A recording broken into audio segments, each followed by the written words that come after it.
But if he wants, I'll take a look at it. Okay. Councilmember Wilcoxen. Mayor Pro Tem Brown, Present. Councilmember Somerville, Here. Mayor Richardson, Present. Councilmember Simmons, Present. Mr. Jones Chance. Present. The 5 present, there is a quorum. Move to excuse Mr. Wilcoxen. Support. It's been moved and second to excuse Mr. Wilcoxen. All in favor? Aye. Did indicate that he would be.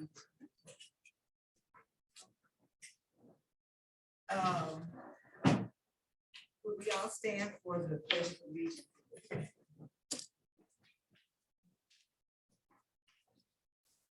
I pledge allegiance to the flag of the United States of America and to the republic for which it stands, one nation, under God, indivisible, with liberty and justice for all.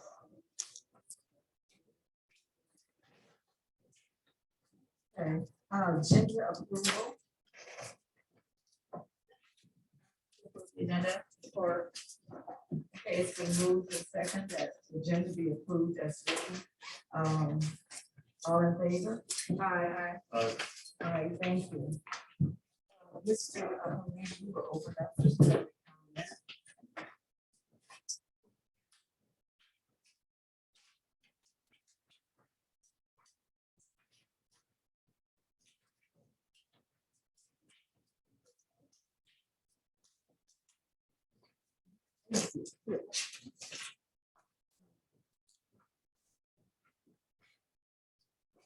First person is Manal. Yes, please. Just come to the podium there, and you have 3 minutes.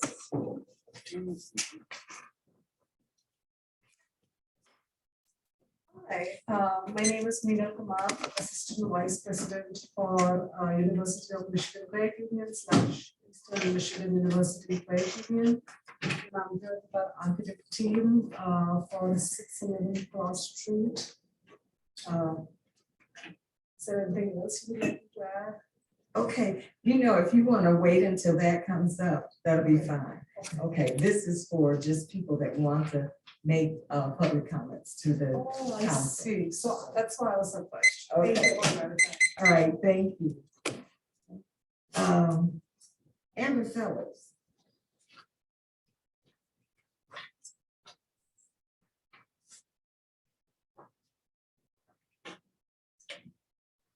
Hello, council. Good evening. Summer solstice. So I am here to talk about the community benefits agreements. Just quickly, I wanted to make a correction on something I said while I was doing one of the presentations. I had mentioned staying power suggested Maddie Dorsey as a possible name for street naming. And I was mistaken, she was on city council in 1975 after running 4 or 5 times. So I'm excited to hear about her career after her time as an activist while she was a council member. So I'd like to learn more about that. So I'm here because I've been hearing rumblings about some members of council not being very supportive of aspects of both or one or either CBA.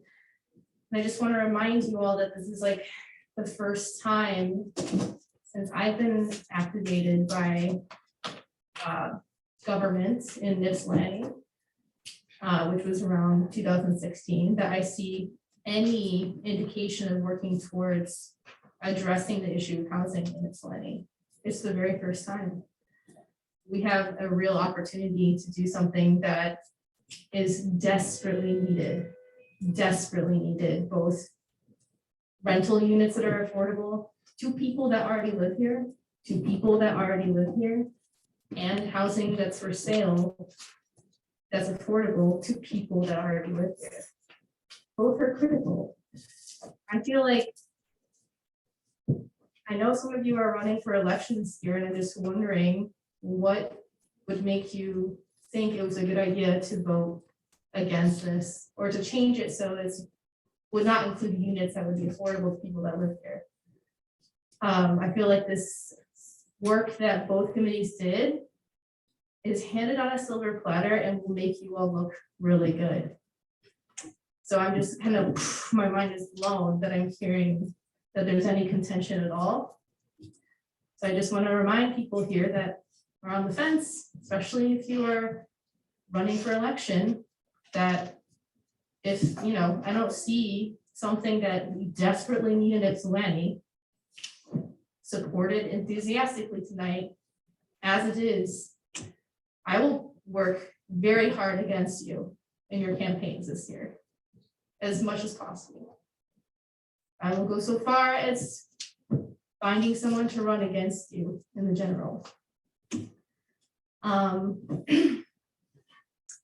just like a little bit rattled by hearing this. And just on a sidebar, if you want to prioritize old growth forest, I agree with you. Fine, but you have to find a different solution. If you don't want to build, then we have to change the whole construct of housing then. And we have to do something radical. But if you're not willing to do this, then this is the solution. Thank you. Appreciate your comments. Sally Love.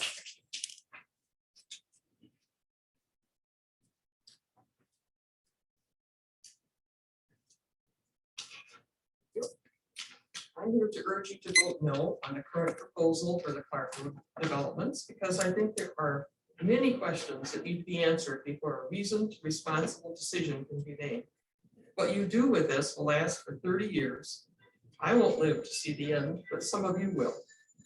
Those are the questions I think really deserve answers before proceeding. Is there hard data that show the need for affordable housing in Ypsilanti, in this area of the city, for this large number of 308 units? I strongly support housing availability for all and value-based, data-based decisions. What affordable housing exists now and where is it? Why are there no market value units in the developments now? The original plan, we believed, included market value along with reduced rents. How many ancient trees will be cut? Will any be kept? How many endangered species of plants will be destroyed? Why presume that better development that doesn't destroy the environment and pays taxes isn't possible in the near future? The amount of taxes currently being paid on the land is being used to justify this development. But the minuscule amount the developer will pay via the ESA will continue for 30 years, and other developments will pay more. What is the benefit of granting some land by the river to the city? Does it add to Penn Park? How? What are the benefits to the community? The vast majority of the benefits recommended are for the tenants of the apartments, not the city. Why not require some benefits from the city as a whole? An example could be fix-up and maintenance of Penn Park. Now, if the dam removal goes forward, it will not likely be for a number of years, and it's much more hard data is needed before the city proceeds on that. What are the real costs of the city to provide services to the residents of 308 units? Based on the level of occupancy per bedroom, it could number as many as 1,500 people or more. How can the city make up the expected deficit in the budget for providing services to residents of these units? The proposal even states that there's an expected greater need for services for these residents. How can the city afford to take additional expenditure that already does deficit budget? Has already reduced the police department by 7 positions, when this development is described as needing a higher level of services. How can the city, in good conscience, reduce this property's taxes to essentially nothing to all the other entities like schools, library, WCC, ATA, and more, who would normally receive tax money from it? Even the city again loses with no payment of the Water Street assessment. Isn't cutting the taxes to the other entities since they have no say? Isn't this detaxation without representation almost as bad as the cause for the Revolutionary War? I didn't expect there to be 20 questions, but this is not a game, so please vote no. Thank you for your attention. Thank you, Ms. Lusk. And the next is John Lusk. Thank you. Thank you, John. Fellow council members, other council members. My name is John Lusk, 1111 West Clark Road. I was on the community benefits meeting. And I tried to argue for less penalty to the city and more benefits to the city. It didn't happen. I guess the committee was preordained. It's almost like they want to move in there and they want the best benefits for the tenants. Who knows? But I'm really here today to address two things. I'm worried about warehousing. In other words, a mix is much better. I thought the whole concept of warehousing and the projects had seen its day in past, much better. And the other thing was a comment that was made that in 30 years, we'll have this jewel of a benefit, we'll have full tax. Lincoln Capital's representative sat in the community benefits meeting, and when that was brought up, he said, well, no, that's not the way it's gonna work.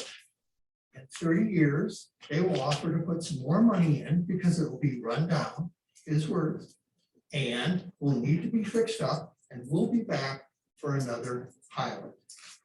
You are saddling not 30 years, but effectively maybe in perpetuity, future councils with somebody who doesn't pay anywhere close to reasonable amounts of money for the services and the other things that are needed. So keep that in mind when you're thinking about your vote here. It is very important. Thank you very much. Thank you, Mr. Lusk. Is there anyone else that would like to speak to council tonight? If so, please raise your hand. Mr. Tucson. I'll give it to the lady. Okay, Mr. Abdul.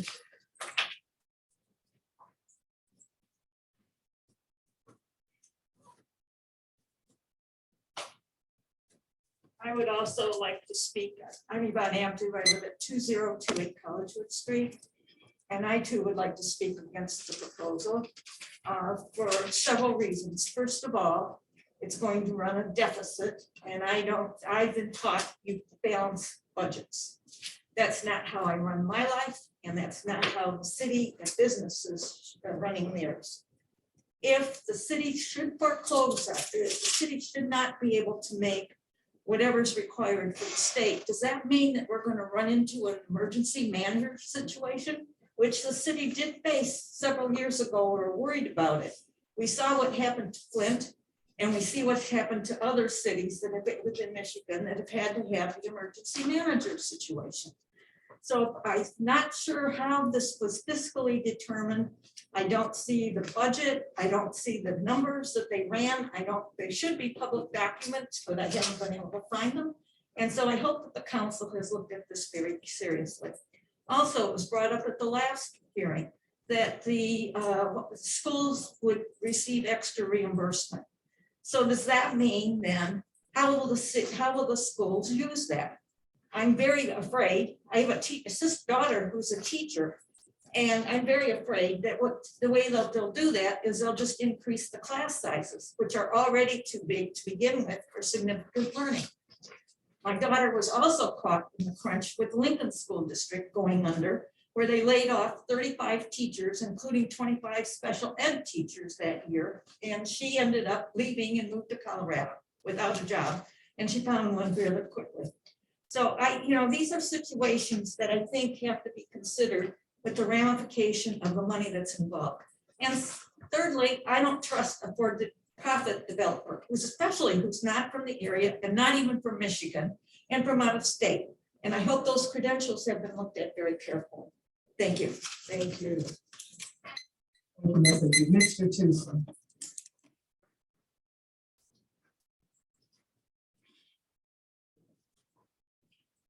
Council, I have no friends where right and wrong is concerned, none whatsoever. And I wish that the chief of police was in the audience tonight, because he needs to be more familiar with the people than just sitting on the tube all the time. And somebody should make sure that he comes to the meetings where he can be visible to the people, and the people can get more familiar with him because people don't know him. It becomes heartening to me when we have police department that has either a triangle circle or a golden circle. And these circles, they let their favorite cops get away with hideous things, and the cops that's doing the right thing, they get punished for it. And counsel, what happens here is the morale goes down in your police department. Who causes the morale to go down? Administration, because these other police officers are watching and seeing how these other police officers get away with things, break every policy in the book and never get punished for it. But when these guys do a little thing, they act like they didn't kick the cat. So I'm hoping that council will call your police chief on the carpet and ask him, why is the morale broken in the police department? Because when he's gone, we still gonna be here when he's gone back to his original place. It becomes real heartening when you can hear on the streets that a ranking officer make the statement that if she was a man, I'd have been and bust her in the face. That becomes heartening because he or she supposed to have each other's back when they are in the streets. And if you can get that from coming from the inside and it be put up with by your administration, then your administration ain't no good. So council and the mayor and the city manager, you guys need to call your chief on the carpet and have him explain these things to you guys because it's happening. Thank you. Thank you. Yes, please.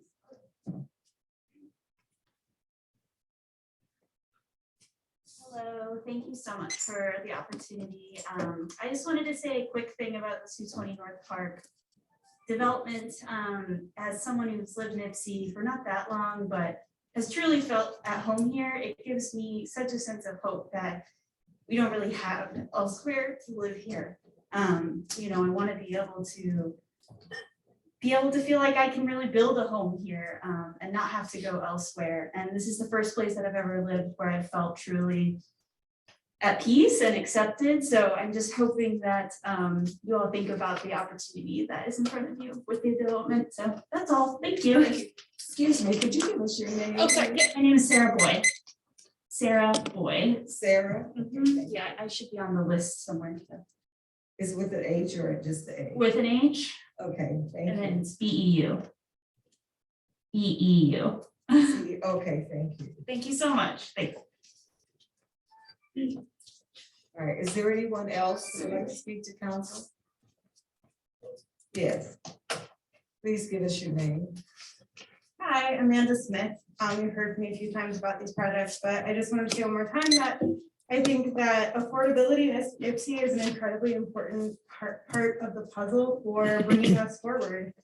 And as I've said before, we really need an opportunity to keep people who want to be here so that we have people who are investing their children in our schools, people who are investing in the restaurants and businesses here with their money because they live here and they want to be part of our community.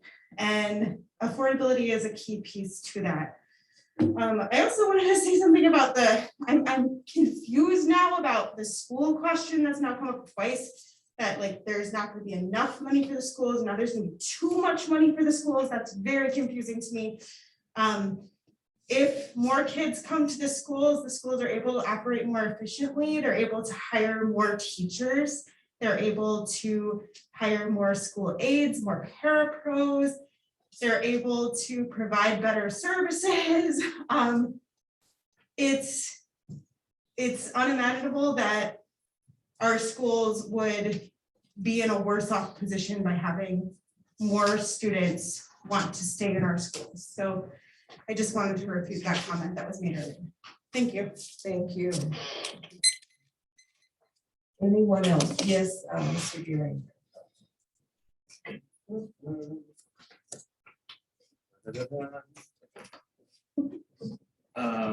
Hey, council. So yeah, I'm just gonna say some things. So like, I don't know, maybe in like the 80s or 90s, it wasn't exactly clear what we needed in a place like this, but that time is over. Building affordable housing is the best thing you can do for the people of the city. That's it. Renters are in a meltdown. And you know, if anyone's thinking about blocking any of the affordable housing on the docket tonight, I just like can't believe that you have the slightest grip on the actual people of this city. Who are you listening to? Who are you talking to? Are 2/3 of the people you talk to renters? Because 2/3 of the city is renters. You know, so which of you will speak for us, I think is like the question tonight. You know, for those planning to block affordable housing, I wonder, like, you know, why don't you believe, like, the whole point of the CBO is to get people from the actual city to speak for the city. So like, why don't you believe those renters on that commission? Why don't you believe the like 100 people attending Ready meetings? Affordable housing has always been like number one on everyone's mind. So, you know, I completely reject the idea that providing affordable housing is not a benefit to the entire city. It absolutely is. And also, you know, this is an issue of safety. It's not, you know, do you think being homeless is safe? You think working 3 jobs to survive is safe for people? You think being a homeless high school student in our city is safe? So like, what would you say, literally, what would you say to a homeless YCS student when they ask you why you stopped affordable housing from being built? You know, if it's an issue of money, then you need to find it. I know there's, you know, there's more taxes coming in with the recent business being built in the business school. I know there's a certain city police department that has a bunch of money hanging out, not doing a damn thing. So this is your job, find the money. Like, this is the most important issue of our town. And, you know, I also like very, very deeply care about trees and endangered species very, very deeply. And I think we shouldn't like just do things hodgepodge, like we shouldn't tear down trees that don't need to be. Maybe we can figure something out that is better for what's there. But we're talking about human beings here. So, you know, like the phrase environmental justice has 2 sides to it. It's about justice for people too. So I hope to see some good news tonight. I appreciate you all. Thank you. Is there anyone else that would like to speak? Mayor, if there's no one else in attendance, there are 4 members of the online attendees list that would like to speak. All right, thank you. The first with their hand raised is Jesse Miller. I'll allow them to speak now. Jesse, you have 3 minutes. Hello, everyone. Thank you. Sorry, I just had a glitch on my phone. Can you all still hear me? Yes, we can hear you. Oh, thank you. So my name is Jesse Miller. I live at 93 Oakwood Street in Ward 2. And I'm here to encourage you all to approve the CBAs for Park Street and the Clark Street developments. Because in short, I want more neighbors. I've only lived in the city for 16 years. I've owned my house for 12 of those. And in all that time, I've heard it said by some that they won't be around for the duration of these agreements, but I fully intend to, and I am in support of these agreements.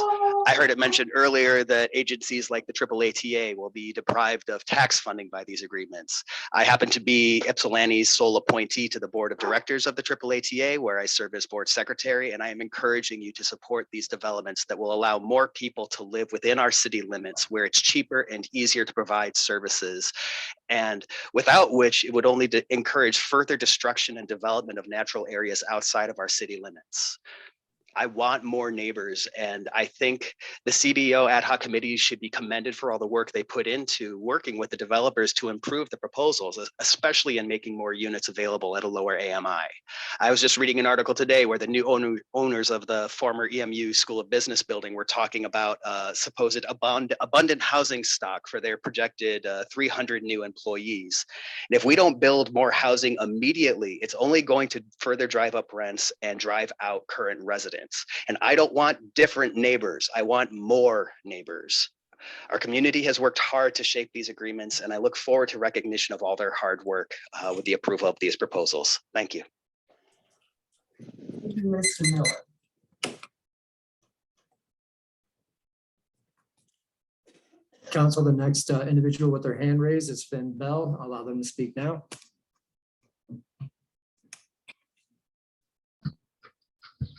Can you all hear me okay? Yes. Thank you. So my name is Finn Bell. I live at 1123 Pearl Street in Ward 2. And I also am speaking to encourage all of you to support both CBAs. And I've lived in Ypsilanti since 2013, and I have seen the city change dramatically just in that very short time that I've lived here for the last 9 years. And for the person earlier who asked if there was any evidence that there is a need for affordable housing in Ypsilanti, I actually just completed my PhD, my doctorate at the University of Michigan, and my dissertation is actually on climate resilience and affordable housing in Ypsi. And one of the big things that I found was that, affordable housing is a huge piece of climate resilience. People need a place, a safe place to live. And that is actually in Washtenaw County as a whole, but particularly in Ypsilanti, one of the biggest things we need. And of course, city commissions have already shown, as well as Washtenaw County commissions have shown, the vast need for affordable housing. So there's plenty of evidence that shows this need. And I agree with Jesse, who spoke before me, that this and some other folks, that Brian, that this is the biggest need we have in Ypsilanti right now. So as someone who does care deeply about equity, who cares about, climate resilience, climate mitigation, I absolutely support both of these CBAs, and I also commend all of the people who worked on these. And I just want to encourage all of you to vote yes on both of these agreements. So thank you so much. Thank you. Next, please. Council, the next individual with their hand raised is George Hagenauer. I'll allow them to speak now.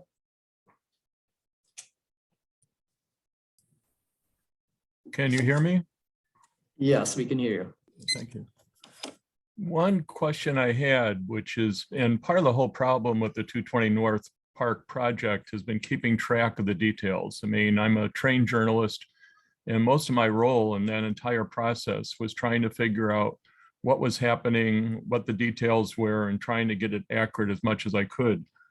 Reading over things, one of the key issues that was basically brought up both by the community, but also by the affordable housing people, was having some form of deed restriction that would maintain the buildings as owner occupied. So we wouldn't have B&Bs developing, and when we actually would have people owning their homes as opposed to just renting. And I don't see that anywhere in the current thing. It's in the CBO, but I'm not certain that you approved the CBO. And I'm also not certain if you can approve the CBO by editing in terms of pulling out what you want. But I'd really stress that the home ownership aspect is rather critical in terms of deed restriction or whatever other process you can do. Personally, I really liked the CBO process. It was the only time the community really had any form of interaction with the developer. And I think that was really important. As of this point, there still is no relationship between the community, the surrounding community and the developer. And we're going to have to live together for the next year, year and a half, and there's going to be no structure for doing that. So, I mean, I really strongly suggest you continue the CBO ordinance. I would suggest that you also, though, put some changes into it that ensure that the CBO somewhat reflects the people who are going to be living in the development. The Clark Street project is 50% or significantly senior citizens, or there were virtually no senior citizens on that committee. Likewise, on 220 North Park, I don't think there were very many people on there who were renters or people who are potentially new homeowners. And those people have specific needs that need to be addressed and are best addressed by having interactions with them. So I strongly suggest you continue the CBO ordinance, but that you really look carefully at some of the details in it. Finally, I actually dealt with school tax formulas. I don't know the Michigan school tax formula. I would say that probably the most critical thing for you to do, if you haven't done it, is do an annual training on how the school tax formula works, how it impacts the city. That transformed how we dealt with stuff in Wisconsin, because what we discovered was development was actually harming the schools instead of improving it. I don't know what the reality is in Michigan because I haven't looked at those formulas, but they're rather critical things to take a look at. And I think you're going to be seeing the STEM development is having a major impact on the city in lots of different ways. I lived through EPIC moving into Verona, Wisconsin, outside of Madison. And these places have really the ability to do a lot of economic development, but that also means radical changes to the surrounding community. So I'm looking forward to seeing what that happens. I think that transforms some of the discussion around 220 North Park. And that's it. Thank you for your time. Thank you. Council, the next individual with their hand raised is Mary Garbison.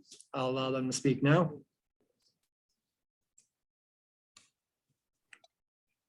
Mary. Hey, everybody. My name is Mary Garbodin. I live at 1123 Pearl in Normal Park, Ward 2. And I just wanted to urge you all to support both of the CBAs for Park Street and Clark. I've lived here for 15 years, bought my house really cheap in 2009, have seen it doubled in value since 2009, which is a big concern to me. My neighborhood has become entirely unaffordable, to say nothing of pretty much the whole city of Ypsi. And the character is changing in ways that I don't think reflects like the people who already live here. Over the years that I've lived here, I've seen affordable housing opportunities come and go a lot of times, and for various reasons, they don't make it through council.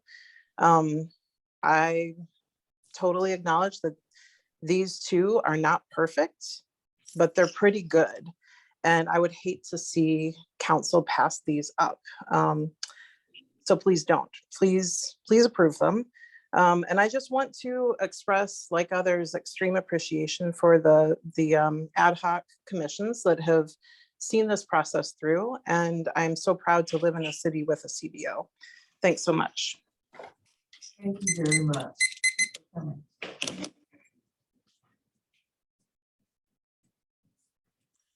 Council, the next individual with their hand raised is Beth Gibbons. I'll allow them to speak now.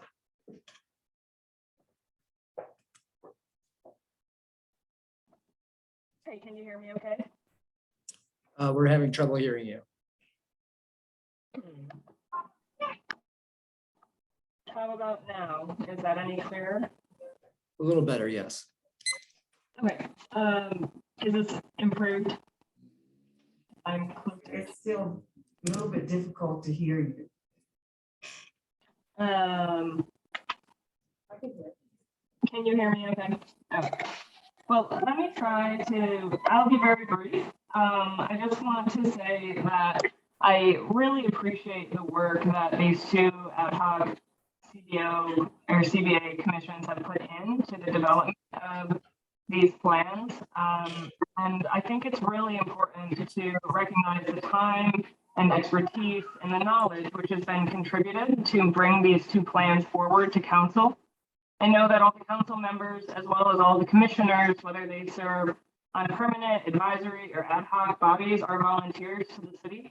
And we've seen in the past where work of volunteers and these kinds of report commissions or ad hoc commissions have had their work dismissed as not being experts or not having been sufficiently researched. I am really worried that a similar dismissal is going to occur with these two CBAs. And I want to encourage you as council members to look to your fellow Ypsilantans and see that they have put the time and energy, expertise into developing plans and proposals which are going to benefit the community today and benefit the community into the future. I'm really so proud to be part of a community where this kind of engagement is possible. And I think that now the step is to bring this to all of you who sit on the council and to put these CBAs into reality so that we can, as a community, look at having a history of having had some really tough spots going through what coming through to where we are today, to have a CBO, to have two CBAs active, and now for you to show that this really is a process that does work and is working here. And so I appreciate you being patient with me for my audio. Oh, and lastly, I live at 183 North Mansfield Street. Thanks so much. Thank you. Council, that was the last individual with their hand raised on the attendees list. Thank you. The last call for in-person comments. Seeing none, we will move on from the public comments. Presentations. I'm sorry, did any council have any comments for any of the? Actually, I have a comment. There was a comment made that renters weren't part of the 220 CBA process, which honestly, it's offensive because I represent Ward 3 and I'm a renter. So to not even acknowledge that you have a city council member who's a renter just is really kind of harmful to like 2/3 of our community. So there were 2 renters on that CBA, 3 renters on the CBA. So yeah, that's a problem. Thank you, Mr. Jones Chance. Yeah, maybe I'm out of the loop, but I actually was not aware that anyone planned to vote against either of the developments, but I guess we'll find out how out of touch I am in a minute. The other thing is this came up again about renters and taxes, and maybe I wasn't clear before. So if you're a homeowner like me, generally speaking, your property taxes are homestead exempt if you live here year round. Basically means you're paying half of the state equalized value, which is already capped at maximum 5% growth rate of your actual true cash value. So renters are subsidizing already the city services that you receive. So thank goodness we have more renters than homeowners, because those properties, 1, tend to be worth more, and 2, are paying more taxes. So it's a really weak argument, and I wish we wouldn't hear it every other week. That's all I got. Okay, thank you. Okay, we will move on to a presentation. Ms. Wesley. Good evening, council. Good evening. We have before us tonight the Depot Town Parking Structure Feasibility Study.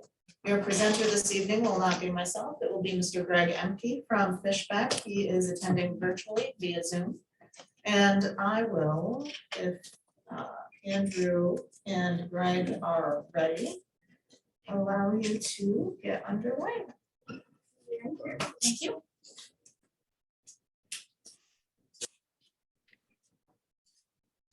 Yes, thank you, Bonnie.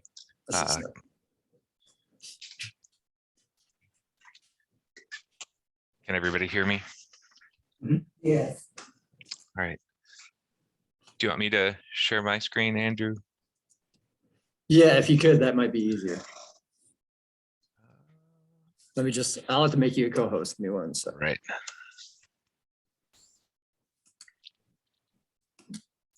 All right, you're all set.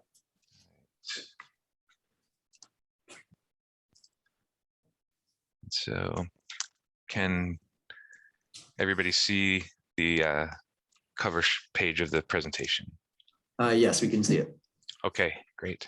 Well, thank you again for having me. And I know this study was funded through a cooperative funding arrangement. So I just wanted to thank everybody for inviting us. And thank you, Bonnie, for your help all the way through the process. As you stated, this is a presentation for the parking structure feasibility study in the Depot Town.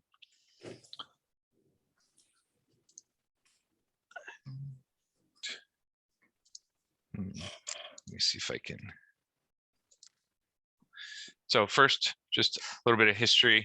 There was a 2019 parking study by Rich and Associates, and they studied 3 downtown areas, but we're focusing on the Depot Town area. They projected at a 10-year projection, 256 to 312 space parking deficit in the Depot Town neighborhood, with Cross Street having the highest deficit, and specifically during the time periods of Thursday, Friday, Saturday evenings, with primary users being entertainment user groups.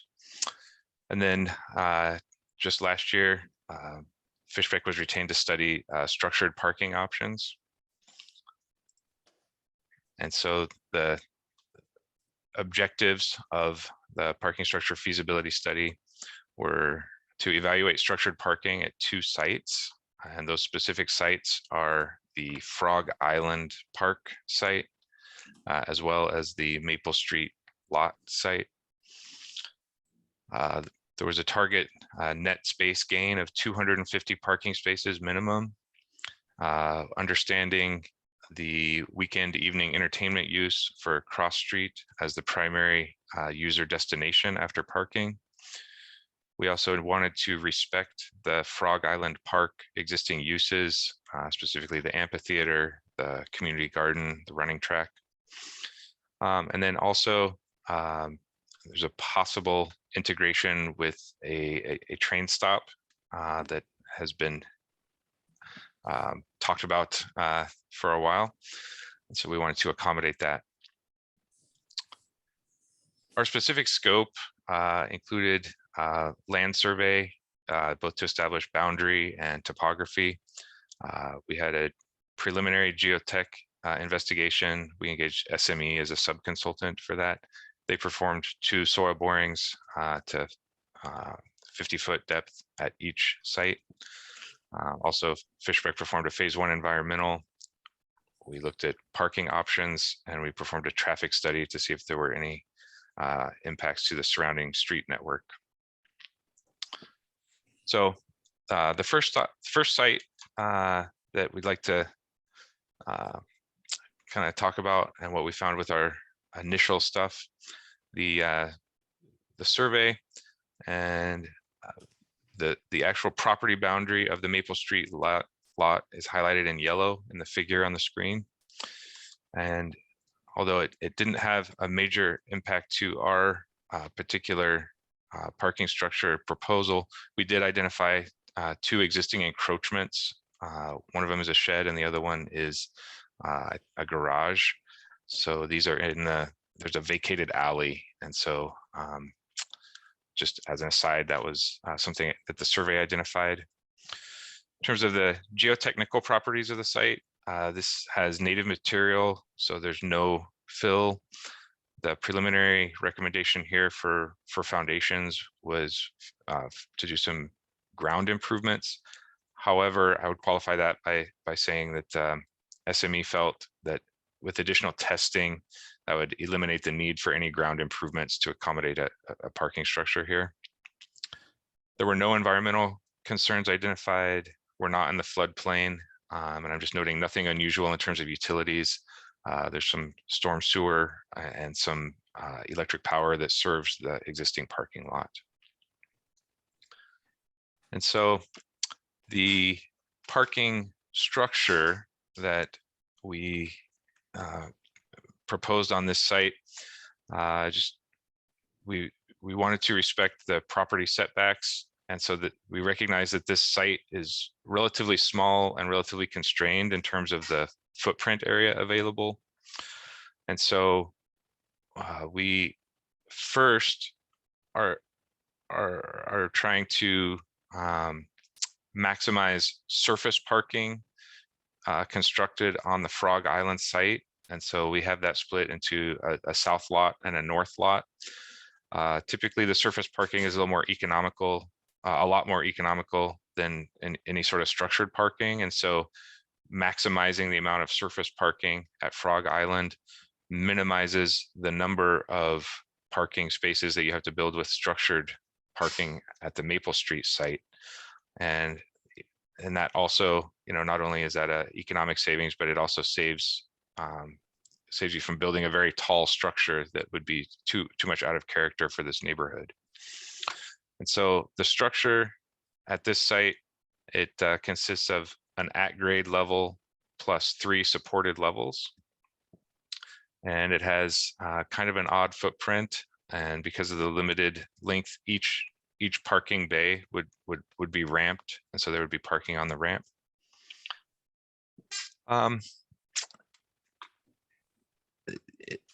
The positive aspects of this setup is it maximizes surface parking, which is more economical.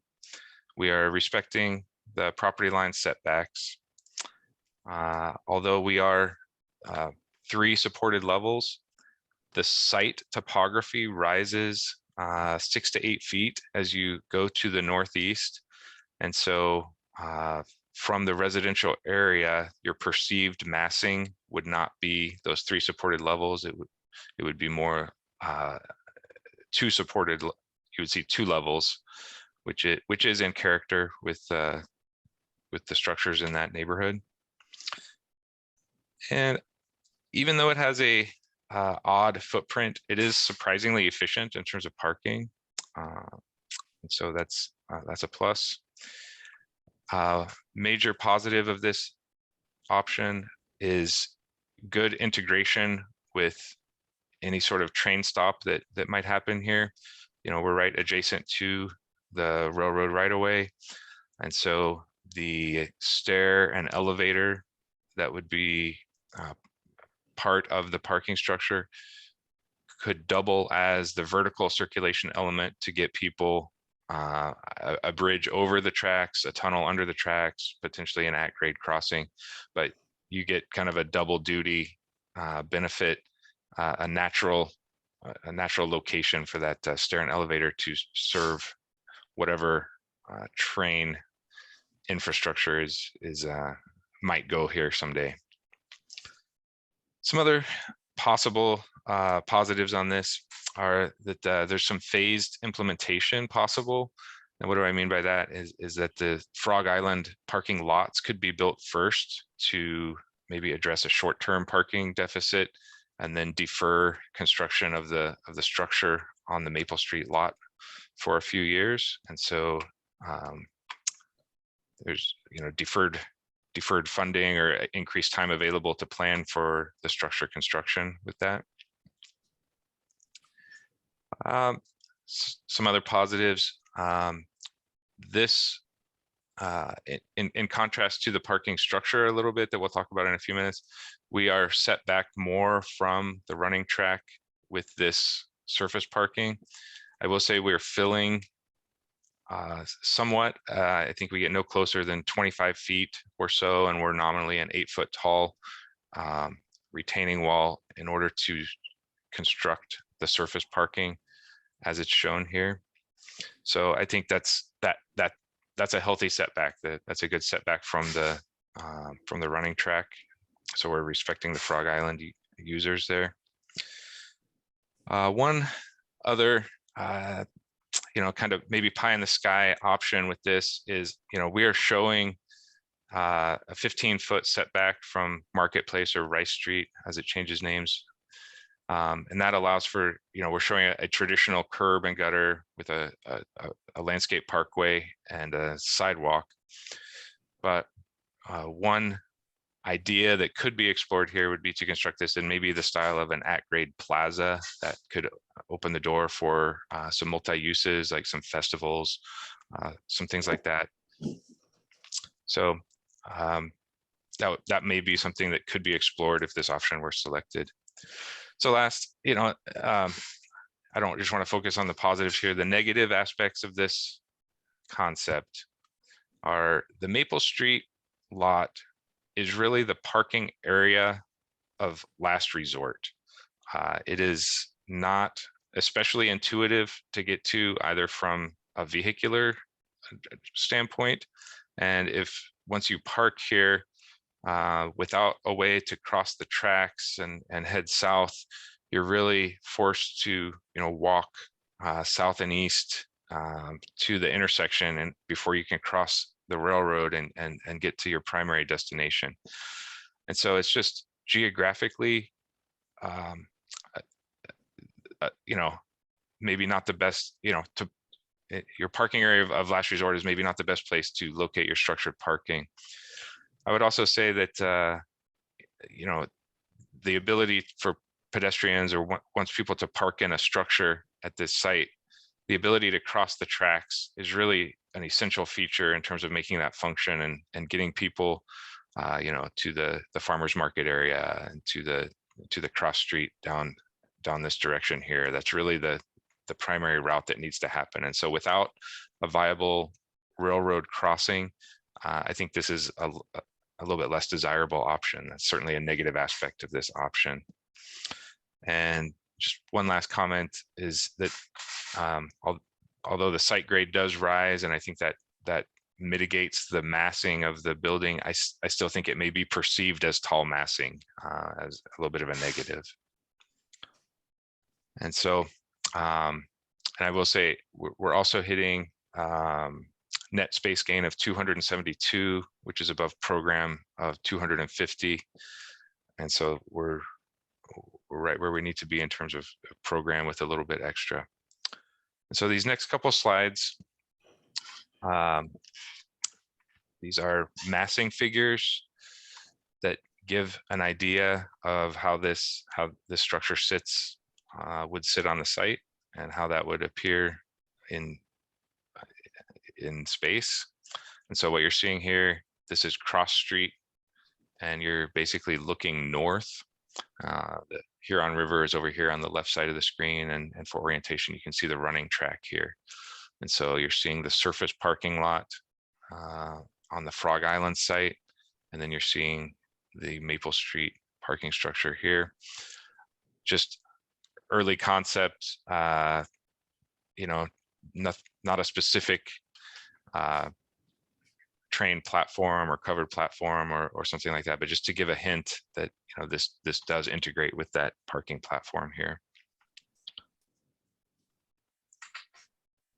And I'm going to move on, and we have the reverse angle here.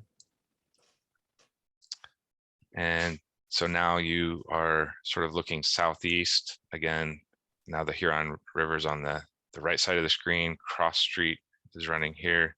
You can see the railroad track. And so again, you're getting a little hint that the landscaping and the site grades are masking the structure height, and you may only perceive it as 2 levels above grade.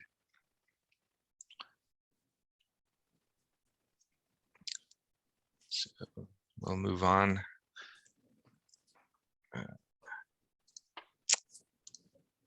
To the next slide, where we get into the Frog Island Park site. So again, just running through the same sort of bullet point checklist here. Our survey uncovered an issue in the legal descriptions. There's this funny notch out in the southeast corner of the site. So this is Cross Street and Rice Street intersection.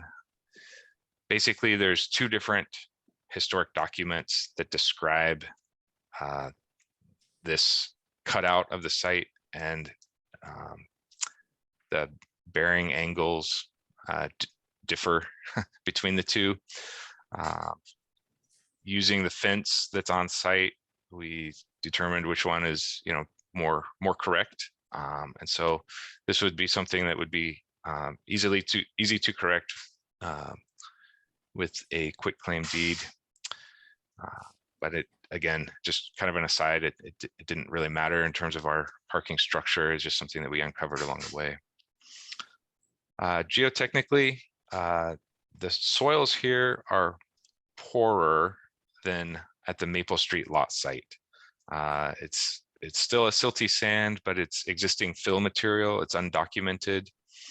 And so here they're recommending the in situ improvement, basically improving the soil in place in order to accommodate parking structure foundation loads. There is no option to not do that. Whereas at Maple Street, additional testing may kind of be your get out of jail free card. There's no get out of jail free card here. It's soil improvement is required. And also because there's a little bit of a clay content to the soil, slab under drain system is required.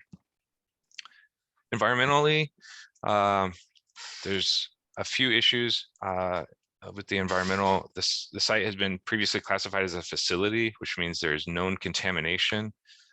And the known contamination is up. There's some remnants of old foundations of old building here. It's up in this northern part of the site. So that is an area of known contamination. In general, the site soils are just undocumented fill. And so while there was nothing specific that would indicate contamination overall, there's still a recommendation to characterize any spoils coming off site. And the last item uncovered environmentally was there was a record of some old underground storage tanks.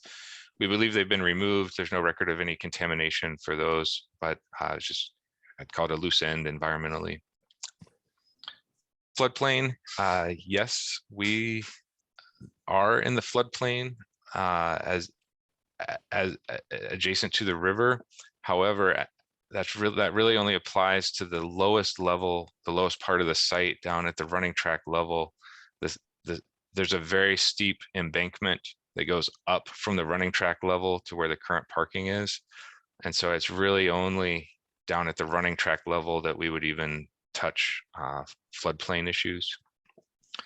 And in terms of existing utilities, there are overhead power lines that run in an easement on this site. And so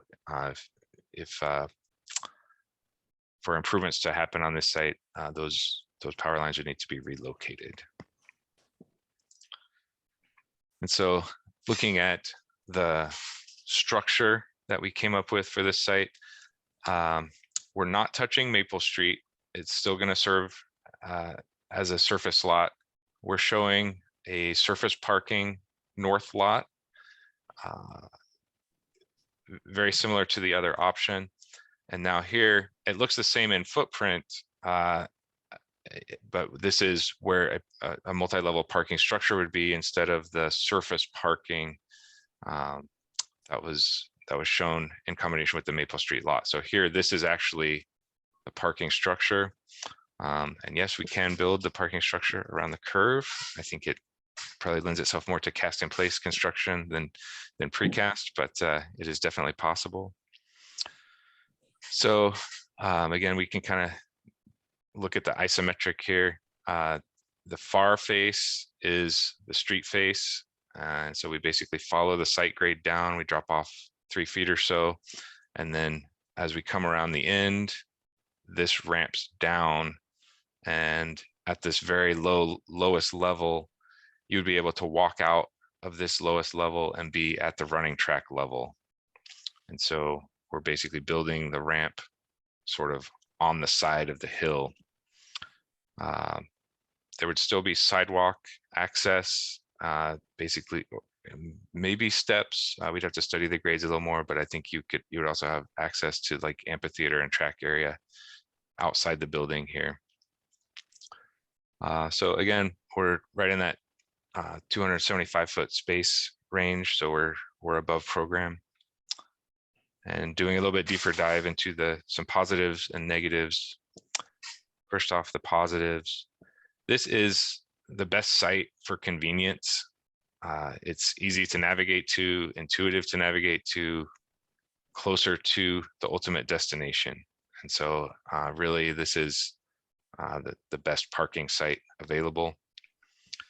I kind of touched on this. There's direct access to the park at running track level.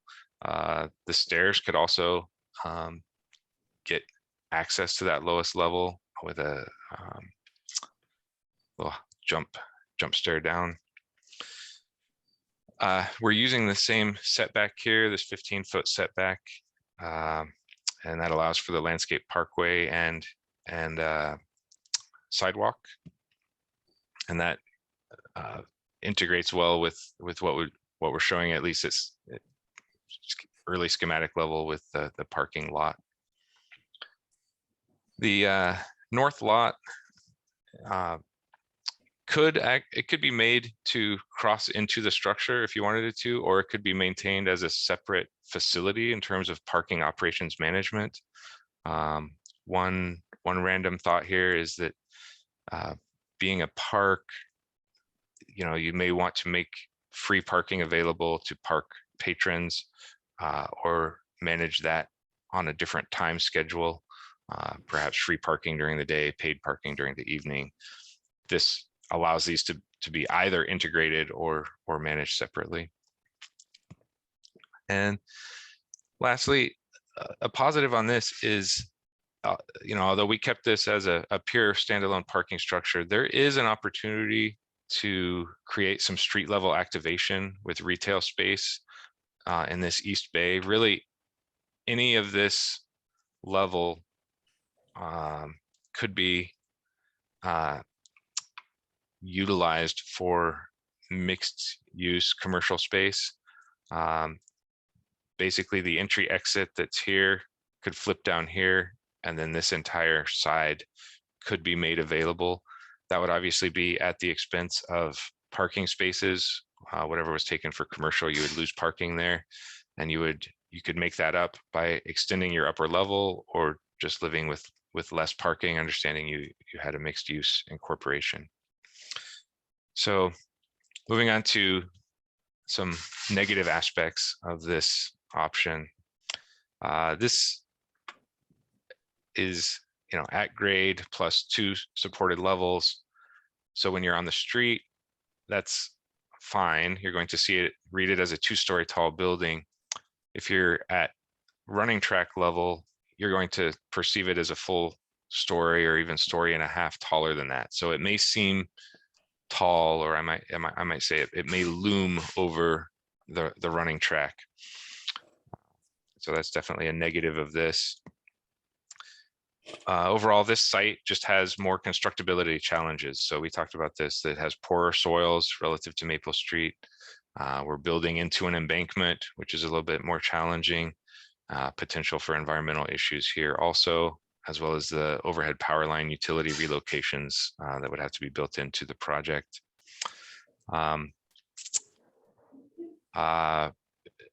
Two more negative points here.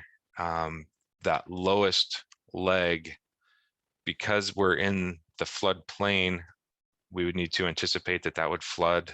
It's in the 100-year floodplain, so there's a 1% chance every year that it would flood. And so the rest of the parking structure would still be functional. However, that lowest level would need to be anticipated to be inundated at times.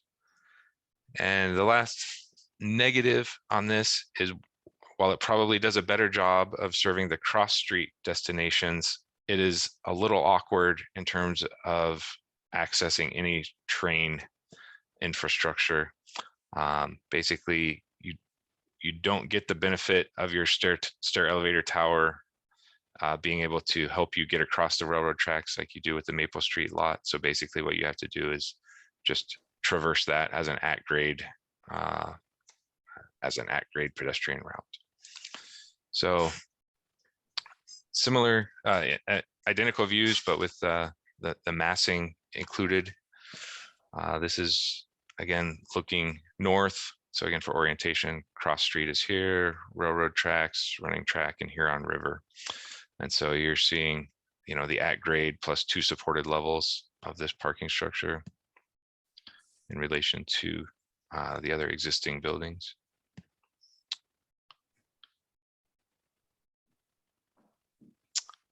I'm going to flip around and we can look at it from the reverse angle now.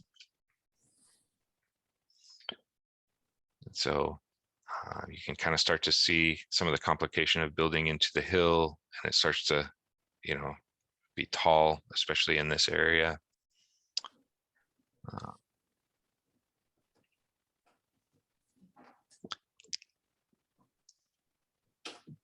right, I'm going to move on.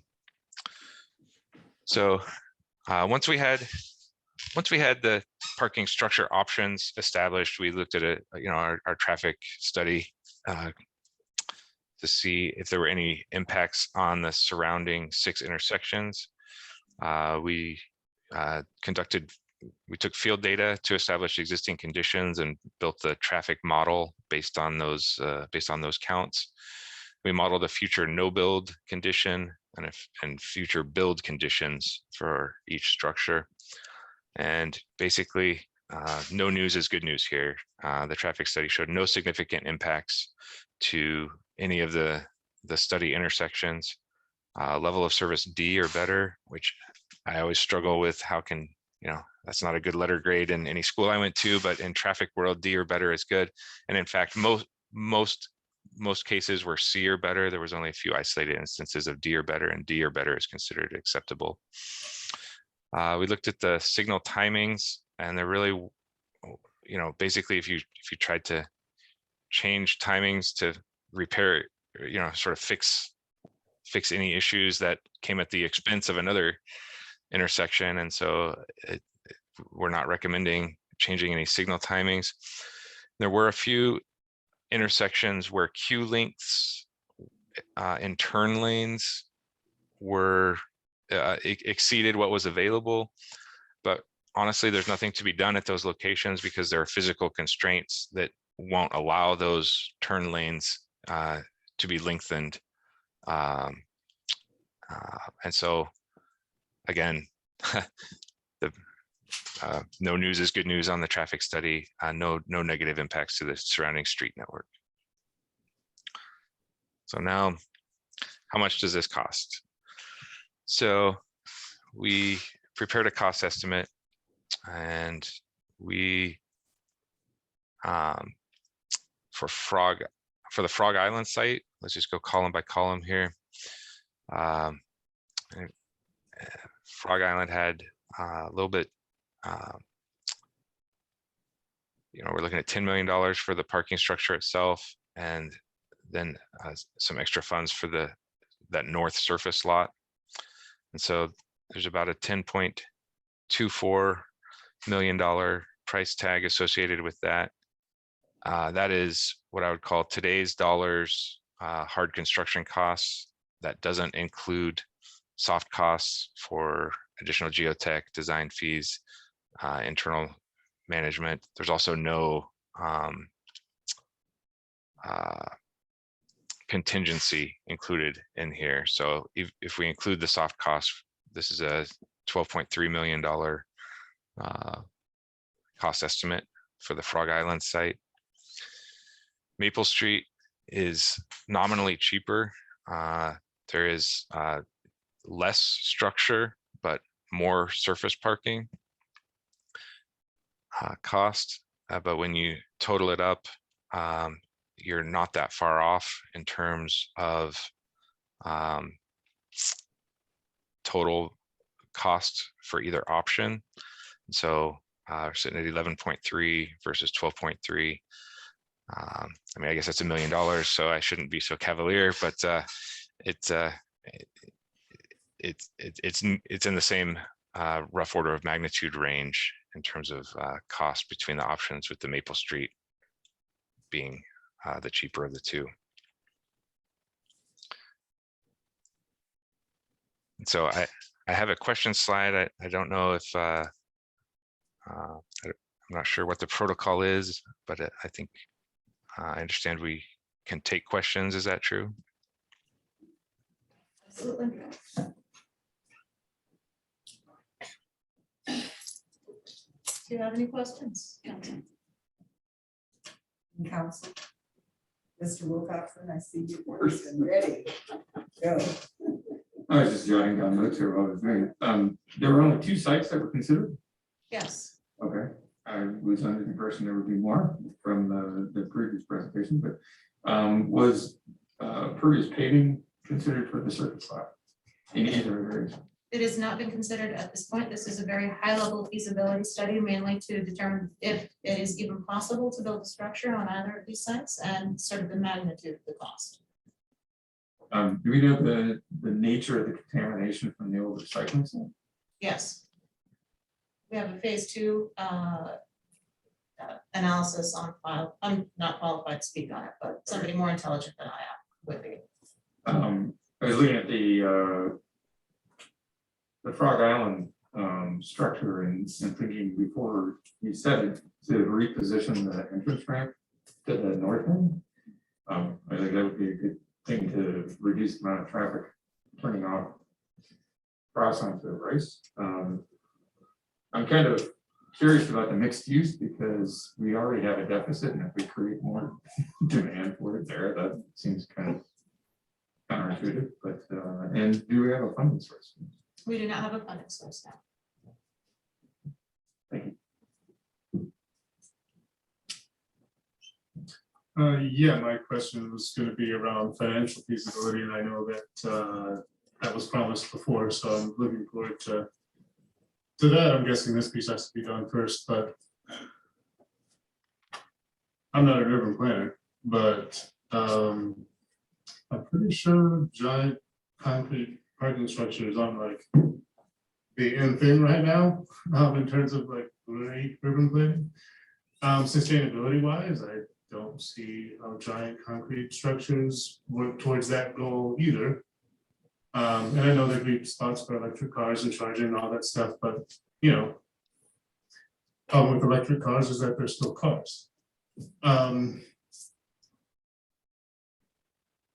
mean, I can see the benefit, obviously, as a business owner. I mean, literally right in front of where that parking structure would be on the Frog Island side. But it seems like a small benefit for the costs. And I think when we first brought this up, I'm pretty sure I said that it would be around 27,000 a space. And Skidmore was only out by $712. That still seems a lot, especially since we don't have any funding locked down. I'm not sure any government sources would do matchless funding for a parking structure. So I would like to see if there is a world where the city does not have to participate in this kind of funding. The other issue for me is the useful life of a structure like this. It seems like if the city did have to step in, then we would have to bond out for it. And it also seems like at this price point, a bond would have to exceed the useful life of the structure, which I hope we all know is a bad idea. I don't see how this makes a lot of sense. I mean, I appreciate the work, but I don't really get it. I can maybe just speak a little bit to some of the sustainability, and I think you're not alone in your skepticism of how environmentally friendly our parking structures. I'd say, you know, a lot of fuel is burned with people, you know, searching for parking and not being able to find parking, and so a lot of justification for providing convenient parking is actually limiting a lot of that searching for parking fuel consumption. So by making it convenient and safe and comfortable, that you know, that's a sustainability benefit. In terms of the useful life of the structure, we usually state that our baseline designs would be for a 50 to 60 year structure life, and that assumes that there would be maintenance done along the way. That's about what I have to offer right now. Thank you. I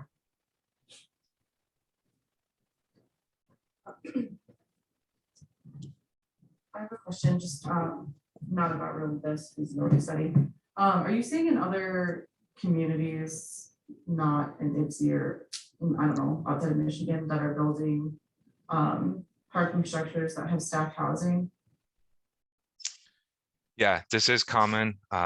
It's commonly approached as called like a podium structure, where you would have parking forming the bottom,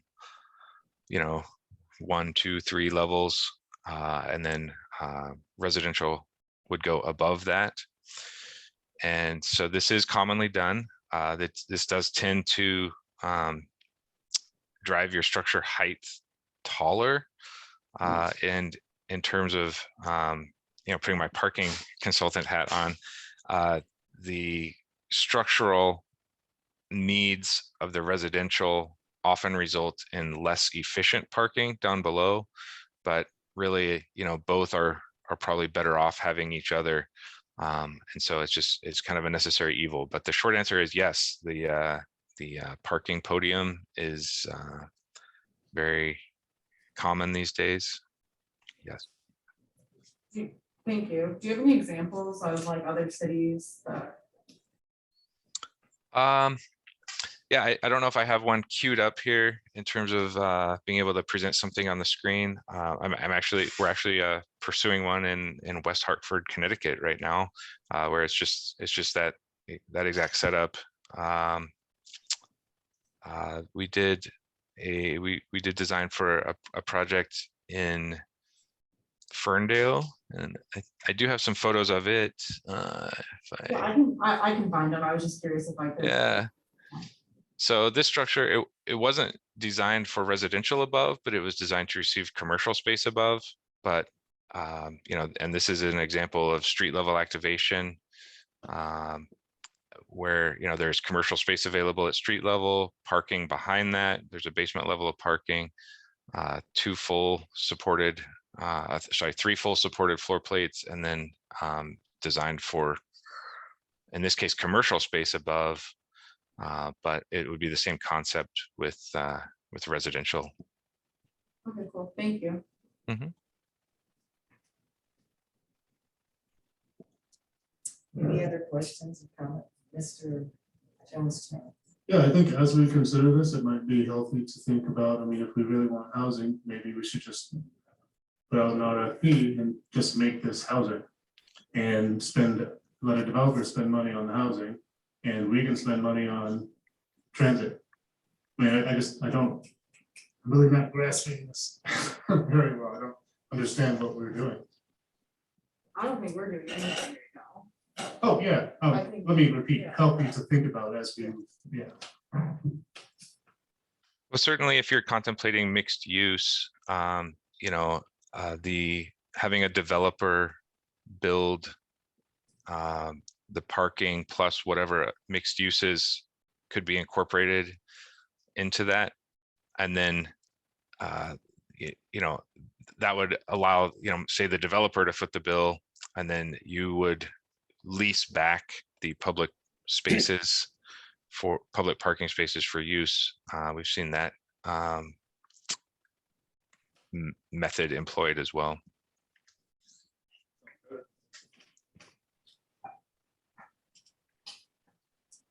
Oh, Mr. Wilcox. Just a comment. There's some great facilities in Grand Rapids in which they've had housing and parking structures connected, but they did the top floor of the parking structures with solar panels to generate the power for the housing. If this is just if this went to the housing on the top, that makes sense for that particular place. But then the question is, could we distribute that solar energy, say, for the freight house? Obviously, it's going to drive up cost on this, and I don't know what you have to put it over the top of it, but I guess I'd be interested in seeing that in the long run. Yeah, and often the solar folks will give you a credit for letting you build a solar array on top of their parking structure. And I think I do have a picture. Hang on here. Let me get to the right place. I have a picture of that development in well, at least one development in Grand Rapids. And so This was a parking structure that we designed, and it does indeed have solar array on it. This is mixed use residential, also a solar on it. There's a grocery store at grade level.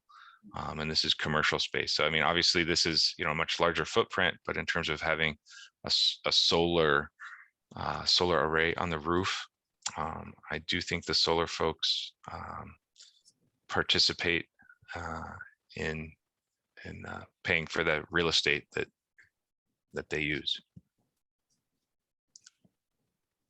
I think that's the exact building I was referencing.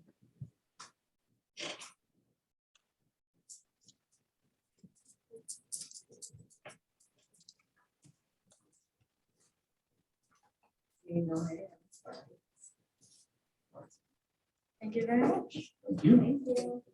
Thank you.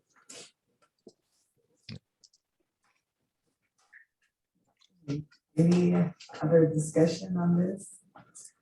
Yeah, we will move on. About the air. You say what? The air conditioning is intense. I know it is. I thought Ms. Westler had adjusted, but I think it almost feels like she adjusted it in the opposite, in the same direction. That's where the money's from. I know.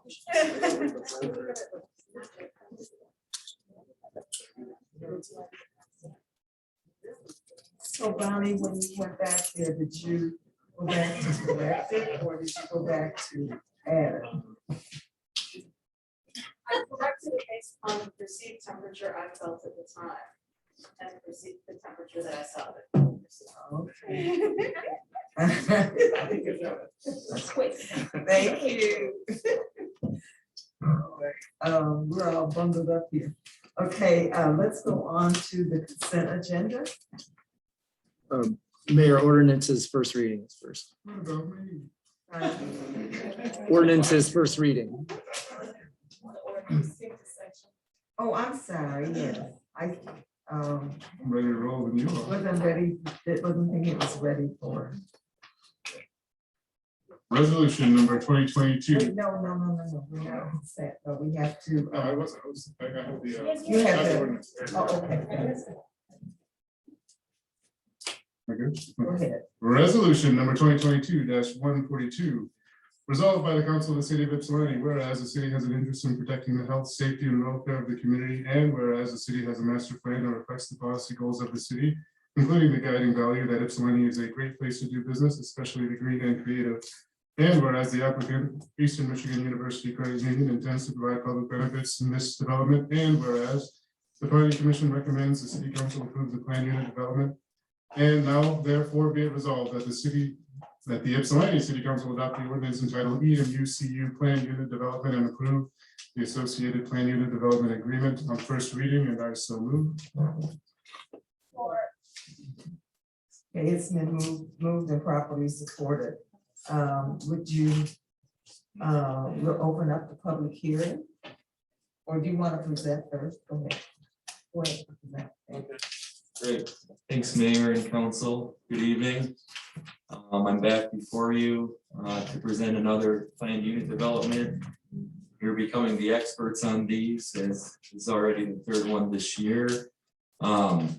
It's this time it's a credit union development over at 611 West Cross, and as you know, a planned unit development can allow for departures from the ordinance as long as there are substantial benefits and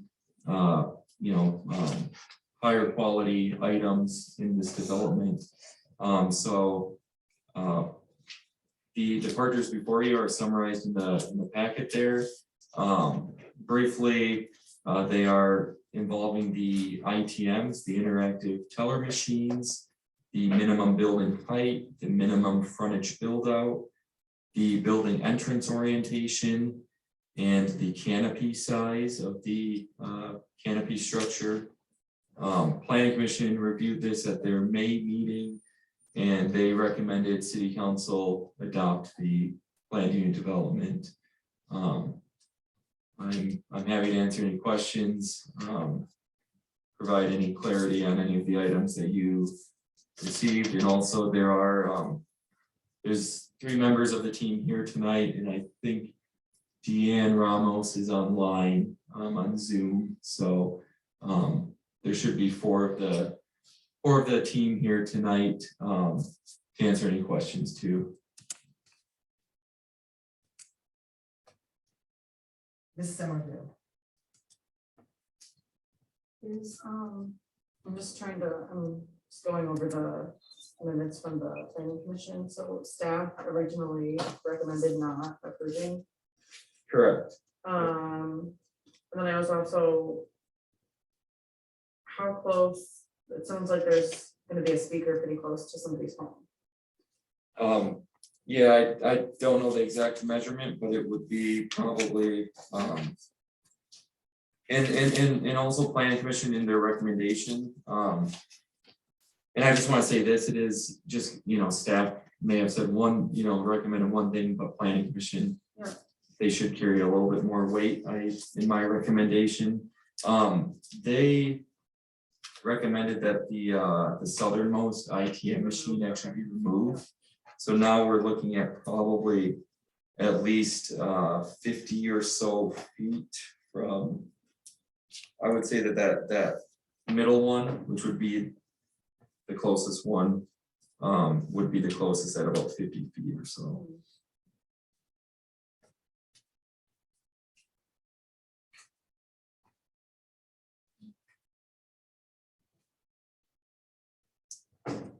Any other questions or comments before we open the public hearing?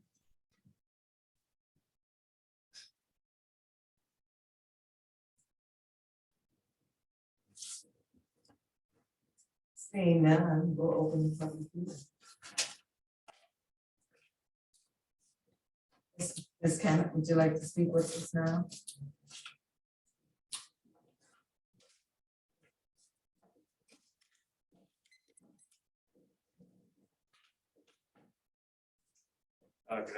Good afternoon, good evening. Council. Good evening. David Nims, House and Black Architects, 100 North State Street in Harbor, Michigan. And good evening. I introduced myself earlier. I apologize for the mishap. My name is Nina Kamath from Eastern Michigan University, Great Union, also University of Michigan. Thank you. And that microphone does bend if you need it. Okay. I don't know that we need to take up too much time here today. I think Andy's done a good job summarizing where we're at. We were seeking the PUD in part because working with staff, the existing structure and the current zoning are at conflict. So it's an existing non-conforming building, and the credit union is seeking to renovate that building, put a small expansion on the west. But other than that, reuse the structure that is there today. And so with the PUD and with the guidance of staff, we are seeking a commercial mixed use underlying zoning. So the PUD will align with the type of development the city wants to see there. But be a deviation because we're reusing the existing structure. But in the future, the credit union only has longevity in mind for occupying the site, it would be able to be modified in accordance with the development types the city would like to see. In those public benefits giving back, we are removing a intersection that is located too close to the College Street intersection right now. Or excuse me, a curb cut along Cross Street. That'll add 2 more parking spaces back to the street. It'll also enhance the walkability for that sidewalk and increase some safety in that area. There'll be a large public plaza developed in accordance along with that. There'll be I can't remember the exact number of the percentage of reduction of impervious area on the site, but there's currently no storm. So with the reduction of impervious area, we'll also be adding a storm system in to meet current requirements for the city. The ICMs located in the back will, based on planning commission's recommendation, have the last one removed. You're correct, it's about 50 to 60 feet, I believe, from the house next door. We discussed a little bit in planning about that structure in the back. The dimensions of the canopy itself and its overhangs exceed the accessory structure size, but the dimensions to the columns itself, so where it meets the ground, do not. It's like they're about 752 feet, so just under that accessory structure size. And that's with the 4 lanes that it's currently covering, so that's all gonna get reduced. And be quite a bit closer to, you know, both portions of it meeting that accessory structure size. And the ITMs, and you know, you can talk to this if there's any questions, will be operating with a speaker during normal business hours. So after, I believe, 6 o'clock, 5:30, 6 o'clock, it'll switch over to just being a regular ATM. So in the evening hours, there won't be any audio from that portion. Thank you. And we're here to answer any questions. Do you have anything you wanted to add?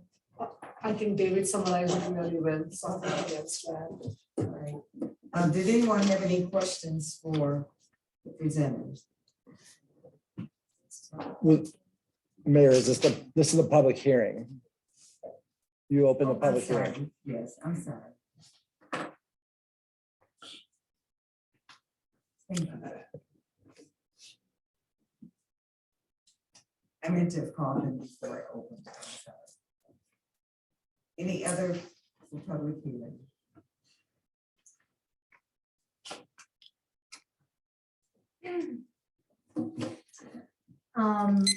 So I used to live on Jarvis Street, which was right around the corner from the old EMCU, and that was my bank. And actually, I would see you, Mayor Alan Richardson, there quite frequently at the old EMCU by the college. And I thought it was pretty tragic when it closed.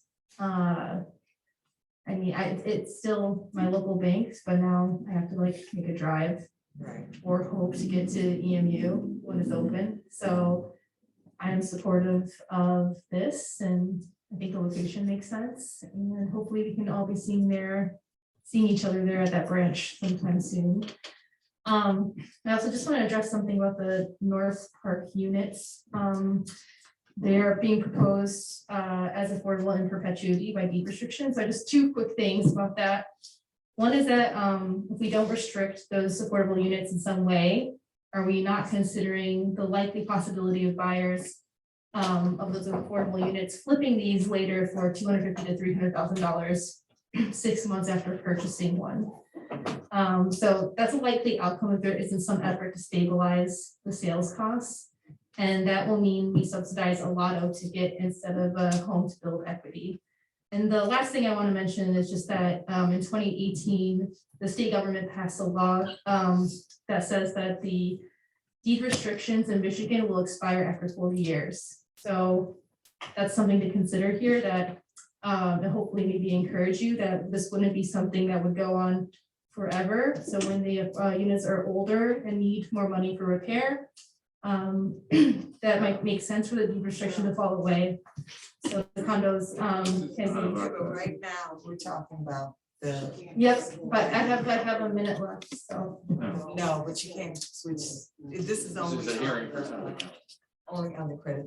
Okay, but so I Even think. though you have a minute left, you can't go on. You can't use that. Not unless you clerk go back to. agree talk with about that? credit union. This is a public hearing specific to this PUD. There's another audience participation at the end of the meeting. All right, well, hopefully, Councilmember Summerville will cover this one, the deed restriction.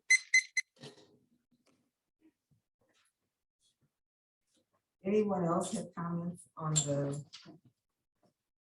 ordinance that's before us, that's dealing with the credit union? Okay, seeing none. Ms. Jones, do you have the resolution closing the public hearing? Oh, I think so. Resolution number 2022-143, resolved by the council of the city of Ypsilanti that the public hearing to consider an ordinance titled EMUCU Plan Unit Development be officially closed, and I so move.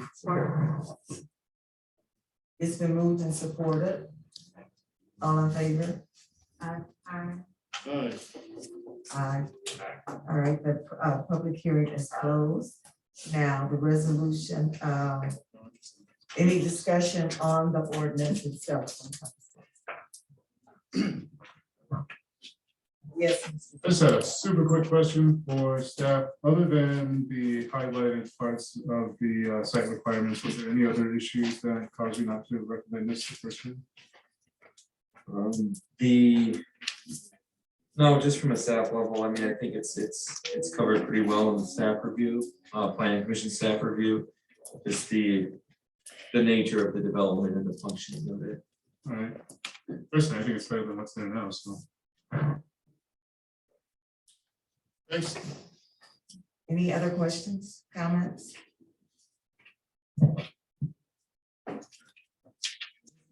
I remember when this first came up, and we all had objections to this entrance and exit for cars on Cross Street. And I think the redesign is pretty nice. If I understand this correctly, the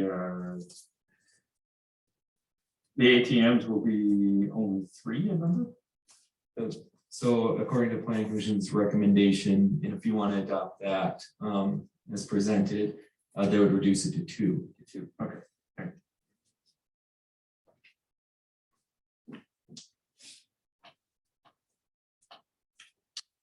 I do look for the not having to drive behind my head. And I want to just recap, revisit this. I think there's actually 4, so it'll reduce it to 3. That's what I was looking at.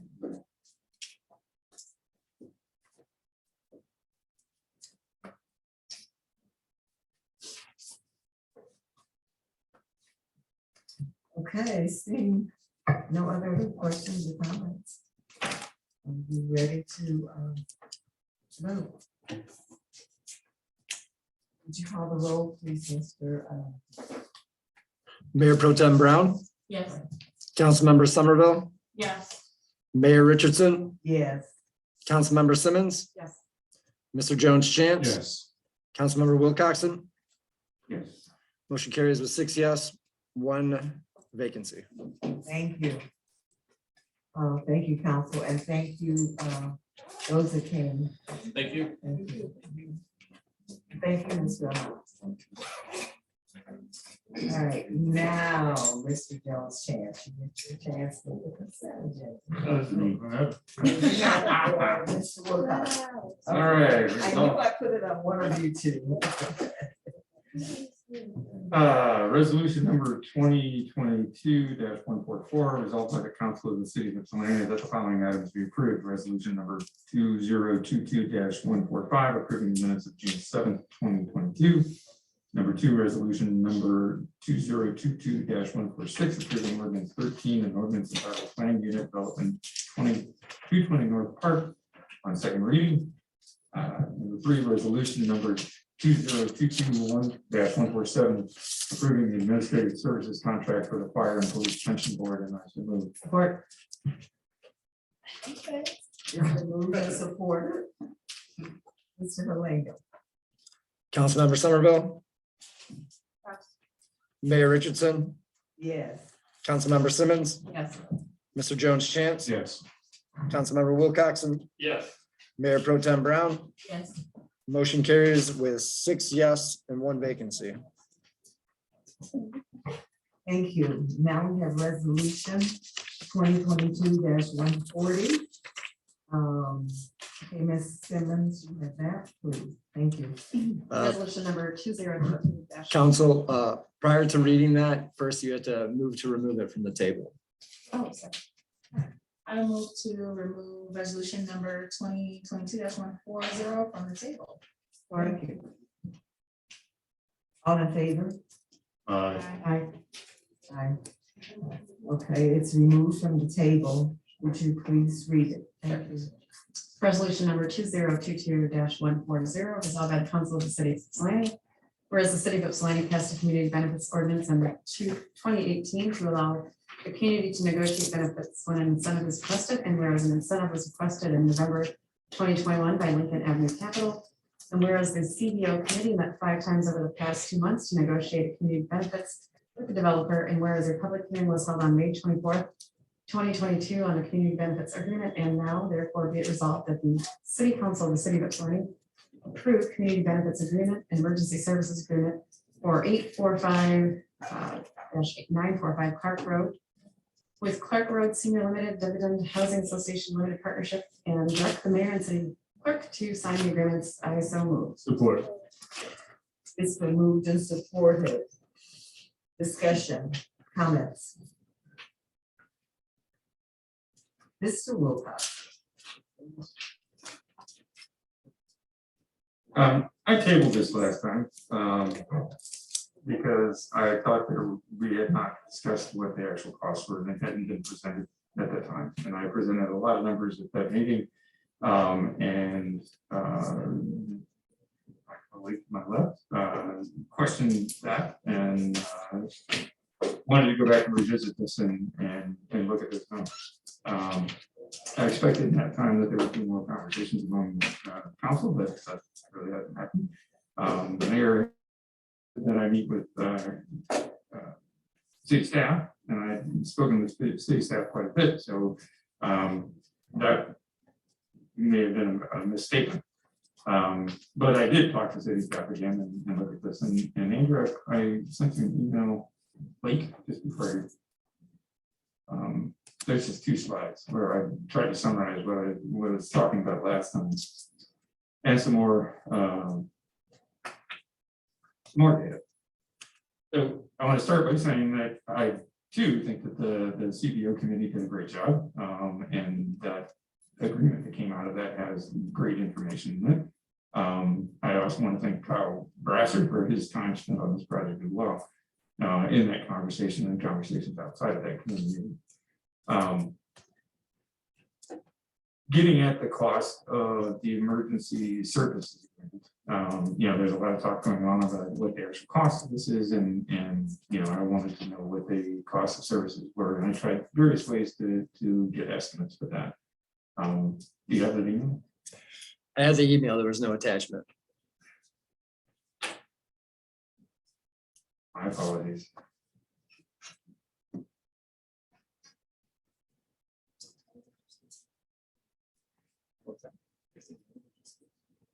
Yes.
There you go. Sorry.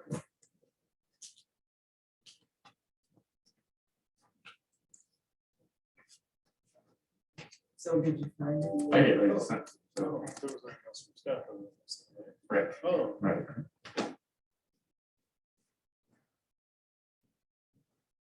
So there are a number of values batted around, and there's been a lot of conversation out of this forum for what the actual costs were.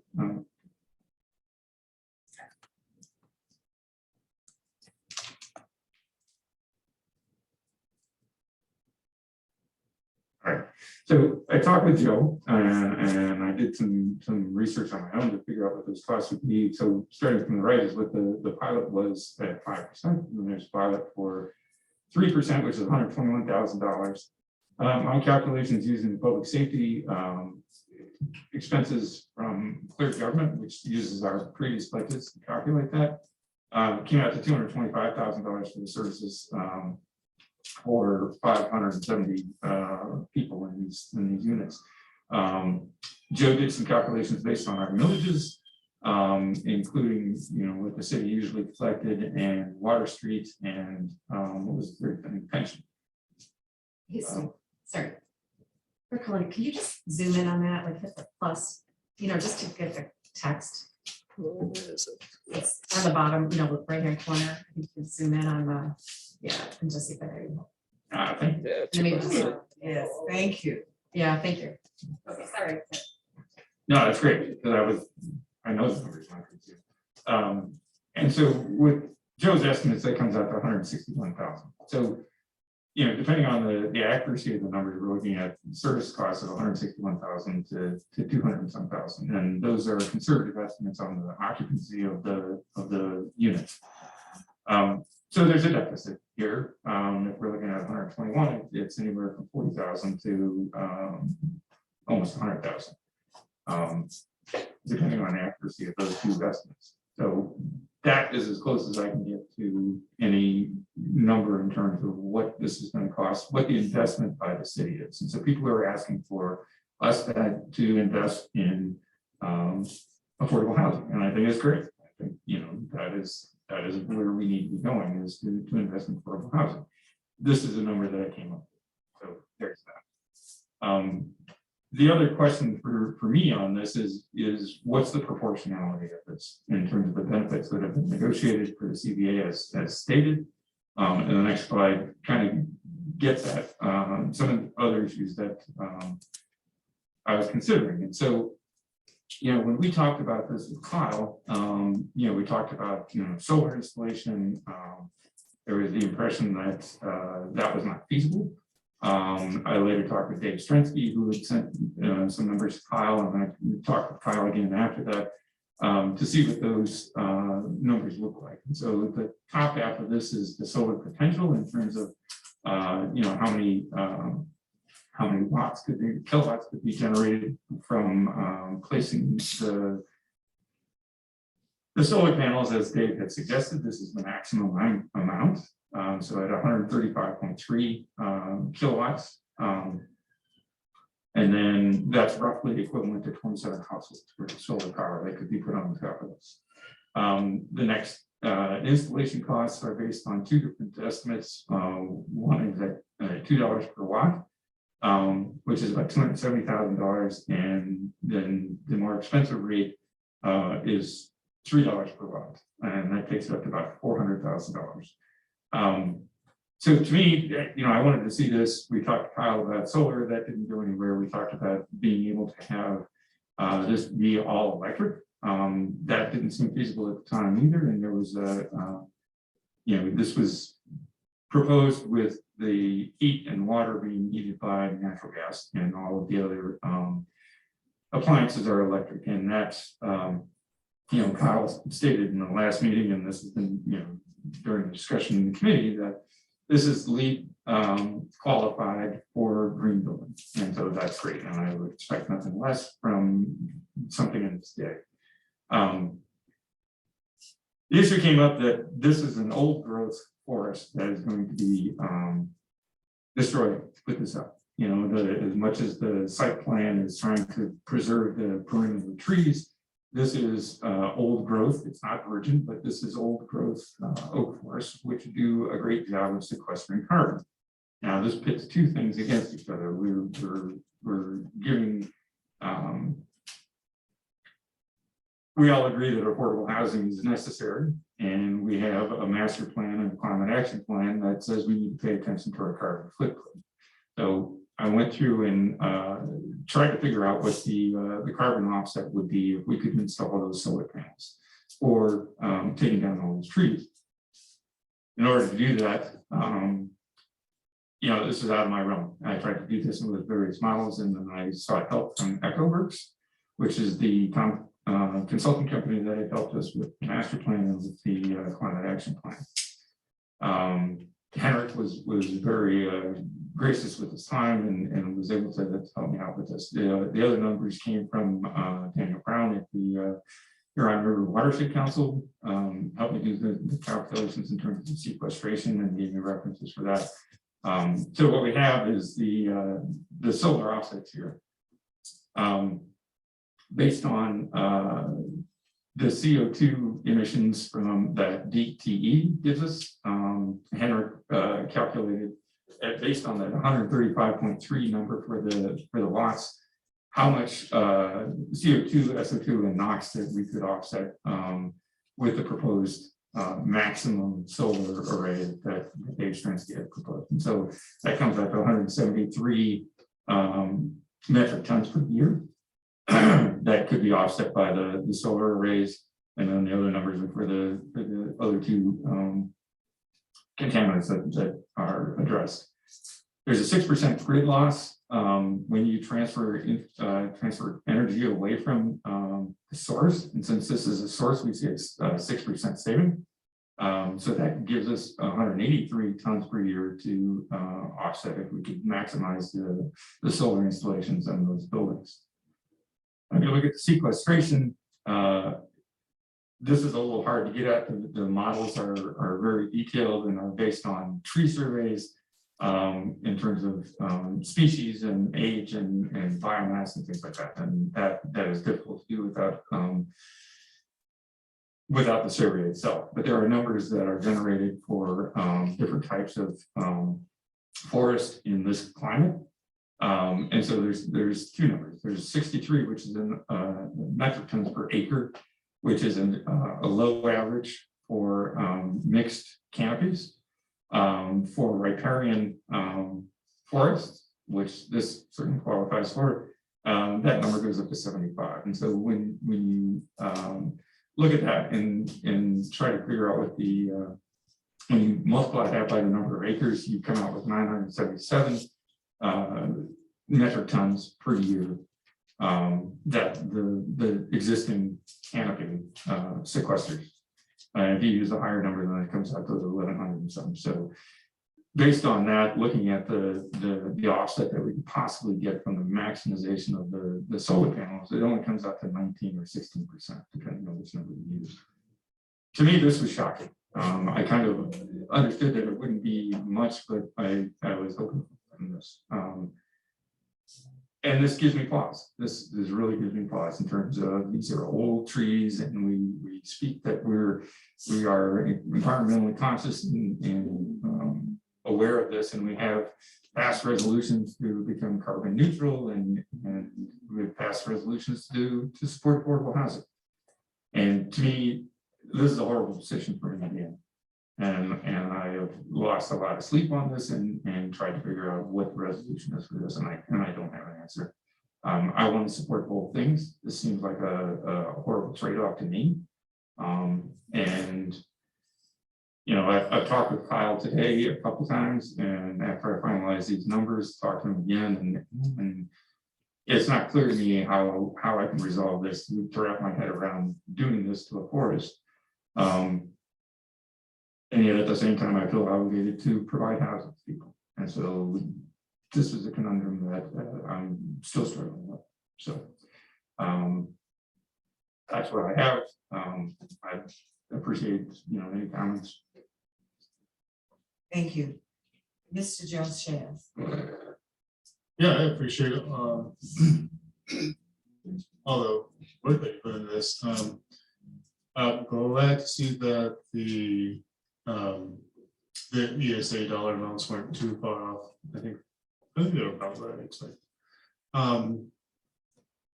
As far as the sustainability piece, I mean, I definitely get that, but I think what we have to remember is that even though we're going through this process because a developer has requested some benefits from the city, that this parcel is a little bit different in that the city doesn't own it. So there's really nothing, other than the seller stopping another developer from coming in and doing whatever they please with. It's old growth forest, but we don't own it. And if this development were to fall through, someone else could develop on it, and we wouldn't have any input at all, or we might not. The likelihood of that happening is anybody's guess, but hopefully that kind of puts it into perspective. I mean, weighing that against the need for housing, I would say in this case, being that we don't own it, it's pretty safe to just put people's immediate needs first. If this were a parcel that the city owned, maybe that would change my calculation, but I think as it is right now, seems like the right thing to do is to move forward with the housing. Ms. Somerville. Yeah, I guess the few comments I have, I think it's super important that we talk about the climate crisis and housing, you can't talk about either but housing access is the climate crisis. We are already seeing people move to Michigan from outside of Michigan because they need a better place to live with better air quality. Those are called climate refugees. People with more resources are going to push poor people out. And we've already seen that happen in Ypsi, and it's going to get worse. We cannot develop enough housing fast enough at this point. Like, I can appreciate saving trees, but people will die from lack of housing accessibility. People who can't age in place, seniors, will be put in very bad situations. We already have an extreme lack of affordable senior housing in Washtenaw County. And I just, it's just got to be part of like climate resiliency is preparing for better housing access. And right now, we already are experiencing so many people in Washtenaw County who are cycling in and out of homelessness. And a majority of the people in Washtenaw County that are cycling in and out of homelessness are Black, even though they only make up 12% of Washtenaw County. So we need to think about this also in relation to perpetuating environmental racism. Mayor Pro Tem. Yeah, just wanted to echo a lot of what I heard during artist participation. Mr. Ganger made a point again to repeat, we're worried about trees, but we should be worried about people too. And I echo that. Inaccessibility of housing is a public health crisis, a safety crisis. Black people are going to face the biggest burden of climate change and the climate crisis. And so we need to pay attention to that. And I want to name that very specifically. And so we have to invest in affordable housing, even if it's not perfect, even if it's not exactly what we want it to be, so that we can continue to support people, the people who are here and who want to be here. And I won't belabor the points. I think we've heard a lot of feedback, but I think it's really important for us to accept this proposal as it was presented to us. As I did in our previous meeting, I stated that I would support it, and I still stand on that. I will be supporting this. Okay, I am going to support this. I don't know why people thought I wasn't. I have supported and pushed for affordable housing for years. So I don't know where the rumor started or whatever. However, today I would like to offer a friendly amendment to the proposal, and that is that the paving of Clark Road goes all the way down, at least past the Lux residence. We talked today with the, and I don't know if you can bring him up, Andrew, with Mr. Grazer today, and that was something that that he was very much in agreement with. To me, it makes no sense to pave down and not pave all the way the street, because if the street gets paved further down at a later date, the heavy equipment will just destroy the pavement that goes in now. So he was very much in agreement with that. So I offered as a friendly amendment to the proposal that is before us. All right, second. It's been moved in second. This is a Would you carry that motion, please, Mayor Pro Tem? The motion was from Councilmember Simmons and Mr. Jones Chan, so they agreed to that friendly amendment. They offered that? They moved. Okay, yes, okay. Also, the chair can't make a motion. I will make that motion. And I did ask Mayor Pro Tem if she would carry it. I should have given it to her before the. Is this are you requesting a friendly amendment, or is there a motion to make an amendment to the emergency services agreement?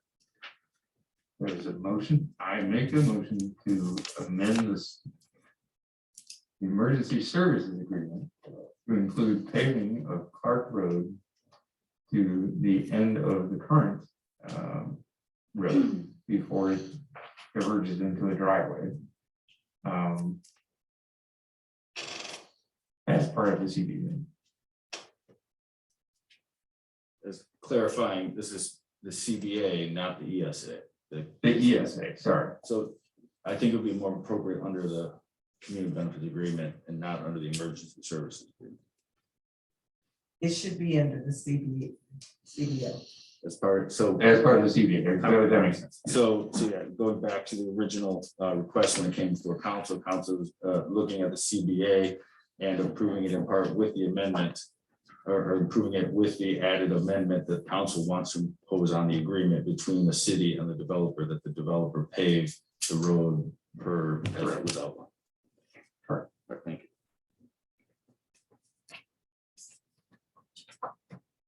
At this point, we didn't need a second for that. I'm not interested.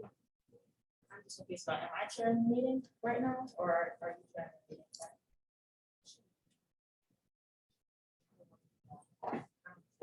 Okay, Mr. Wilcoxon made the motion. Would you chair the meeting and I will second that motion? It's friendly amendment. And is that how that works? I just want to make sure that it works when it's appropriate. So if the mayor passes you the gavel, then she does have the power to second it. This is not a friendly amendment. This is just an actual amendment. So there's been a motion and the mayor has seconded the motion, so discussion. Mr. Jones, yeah. Yeah, so as part of the rationale here that the pavement would be otherwise damaged if it ends where it's intended to in the agreement now. Part of the rationale, the other part of the rationale is by paving to a certain point, just uphill from where the Lusks live, then there's the potential to divert flow from the higher ground to the north down that paved street and right into the property. And so paving farther down then takes into account storm drains that would divert that water away from their house, and then there would be a drain that would dump into that would have to go to the river directly. Mitigating some of the complaints that people that live on Park Road have noticed for years is that there's water running from the north across the road. Two things. We talked to Kyle today about that, and he said that this is what gets it across the line. He's perfectly willing to look at that. I also talked to Mark McCullough, who works for the county road commission, and I started the conversation by asking about coordination of that, and not necessarily having Lincoln do the paving, but to have some coordination with the county to pave that part of the road, so that the burden wasn't on Lincoln to do this.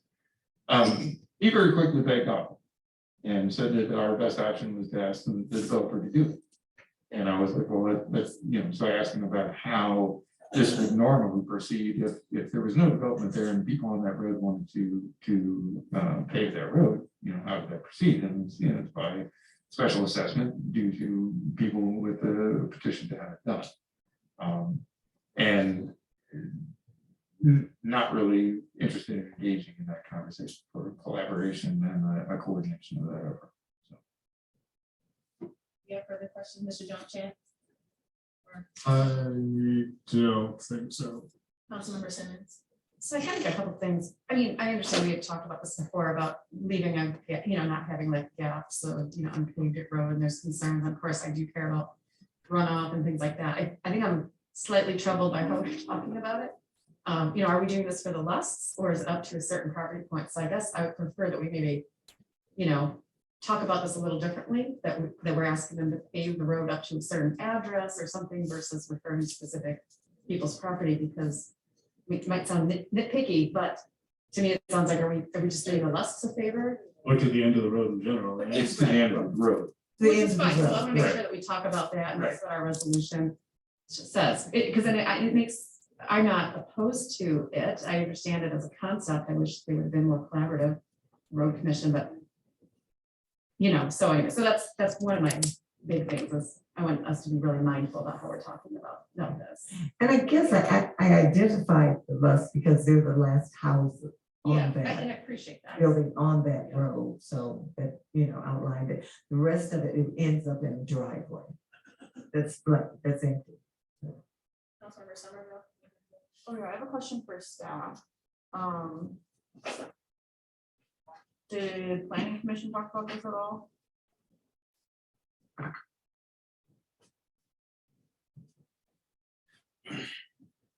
They did not, but it's not planning commission's purview to go off-site. Okay, that answers my question. Mr. Jones Chance. Mr. Hellinger, could I hear that motion again, please? So the motion is to amend the CBA to pave Clark Road down to the end of the road.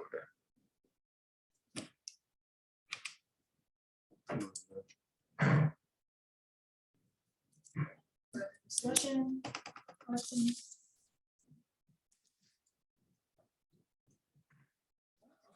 Seeing none, Clerk Kalenda, you can please call the roll on the amendment. On the amendment, Mayor Richardson, Yeah. Councilmember Simmons, Yes. Mr. Jones Chance, Yes. Councilmember Wilcoxen, Yes. Mayor Pro Tem Brown, No. Councilmember Somerville. No. Motion carries with 4 yes, 2 no's, and 1 vacancy. Yes, thank you. Okay, we need now, is there any discussion on the resolution itself? Any further discussion? Mr. Wilcox? Yeah, I guess, my colleague to my left made a statement at the last meeting that the best time to plant a oak tree was 25 years ago. The second best time is right now. I'd like to point out that these oak trees were planted 75 years ago, so I think that triples benefit from that. Sorry, I couldn't resist.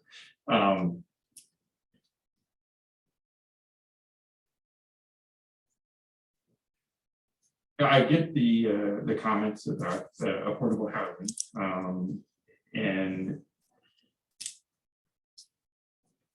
I still struggle with this. I really struggle with this. We have lots of places in the city that are already developed that have potential for this. There's also the idea that this is a regional problem, and that having the city of Ypsilanti bear the front for the entire region is an interesting concept.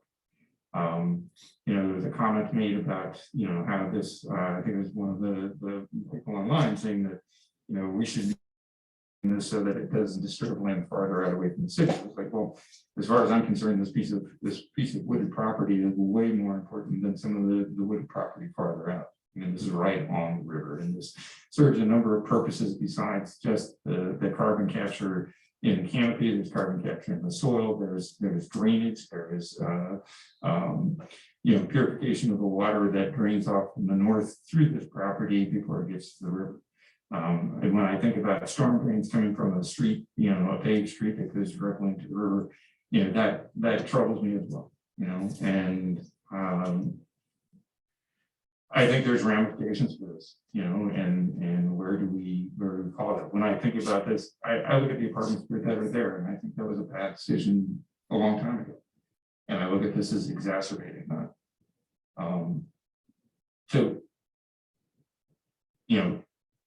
I want to find some way that we can get more benefit out of this development in this regard than what we're seeing. And even if we develop it fully, and I talked with Kyle, and he's like, that's not, financially feasible for them to do. There seems to be a difference in opinion about what the payback is on these things, on the solar arrays, from 10 years, which is the average estimate that I've seen, to people thinking it's much higher than this decade before it comes back, but it's 10 years, and that's important. The way I've looked at this, and was hopeful that, by putting solar installations on this, we could use this to reduce the cost of the utilities for the people that were living there. And so by putting those things on there, there's a couple different ways you can look at this. And I had this conversation with Kyle, is that you can take the energy savings and distribute it evenly across all the units. And do that in an equitable fashion. So, if you take that in and give a rebate back to the people living in those units, and you can even structure it so that, it could be equal or it could be equitable in terms of distributed, weighted based on the AMI of the units that you're looking at. So people living in a 40% AMI unit would get a better rebate than people at 50, and it'd be proportional for 50 and 60%. The units that are designated for those categories are not stationary.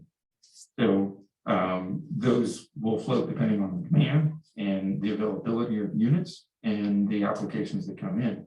And so by taking that across the entire development and then passing that savings back on to the tenants, it seemed like a reasonable thing to me. The other problem with this situation is that each of those units is individually needed.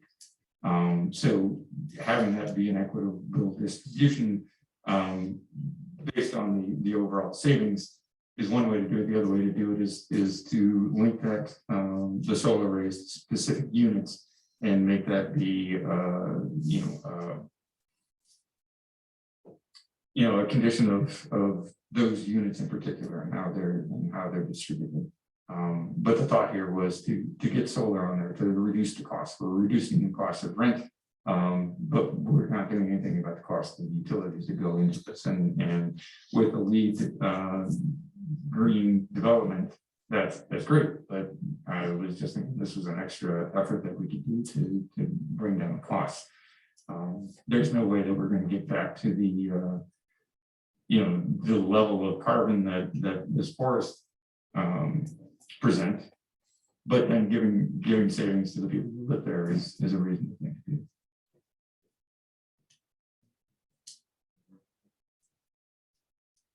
Thank you. Any further discussion? And seeing now, Mr. Malengo, would you call the roll, please? And this is on the amended resolution. Councilmember Simmons, Yes. Mr. Jones Chance, Yes.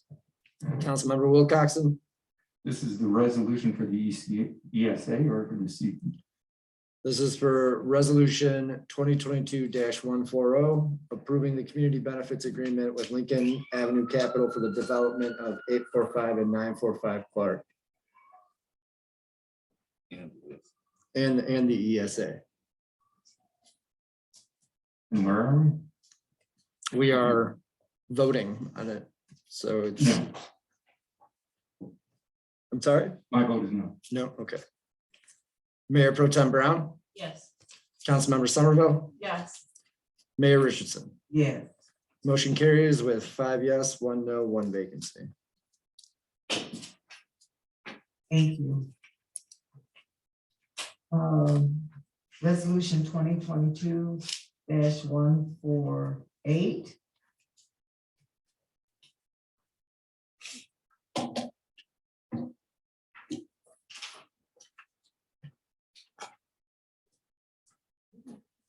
Ms. Sims, do you have that one? Or Ms. Somerville, do you have that one?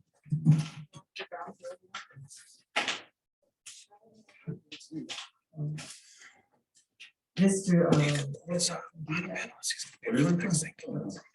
One word, sorry, my bad.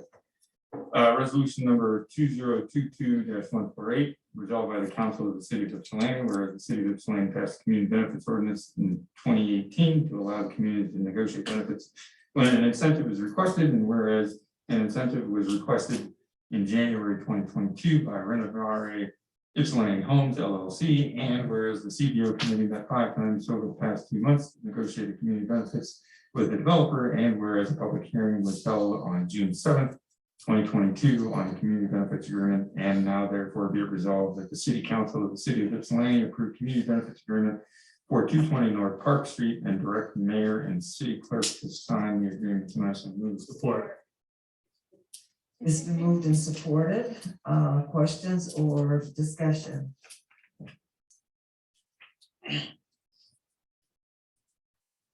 Mr. Jonestown. Yeah, I think I explained my concerns previously with the, not with long-term affordability, just with who's footing the bill. I still don't believe that government, given the history in this area, is doing enough to support long-term affordability. With that being said, I think there's a way for us to work forward with all the parties involved and figure out a way to get both long-term affordability and a more equitable solution for people who've been historically at risk in the real estate market. So I plan to support it, but obviously there's going to be a lot of work to make sure that we come to an equitable solution. And hopefully I have some help. Thank you.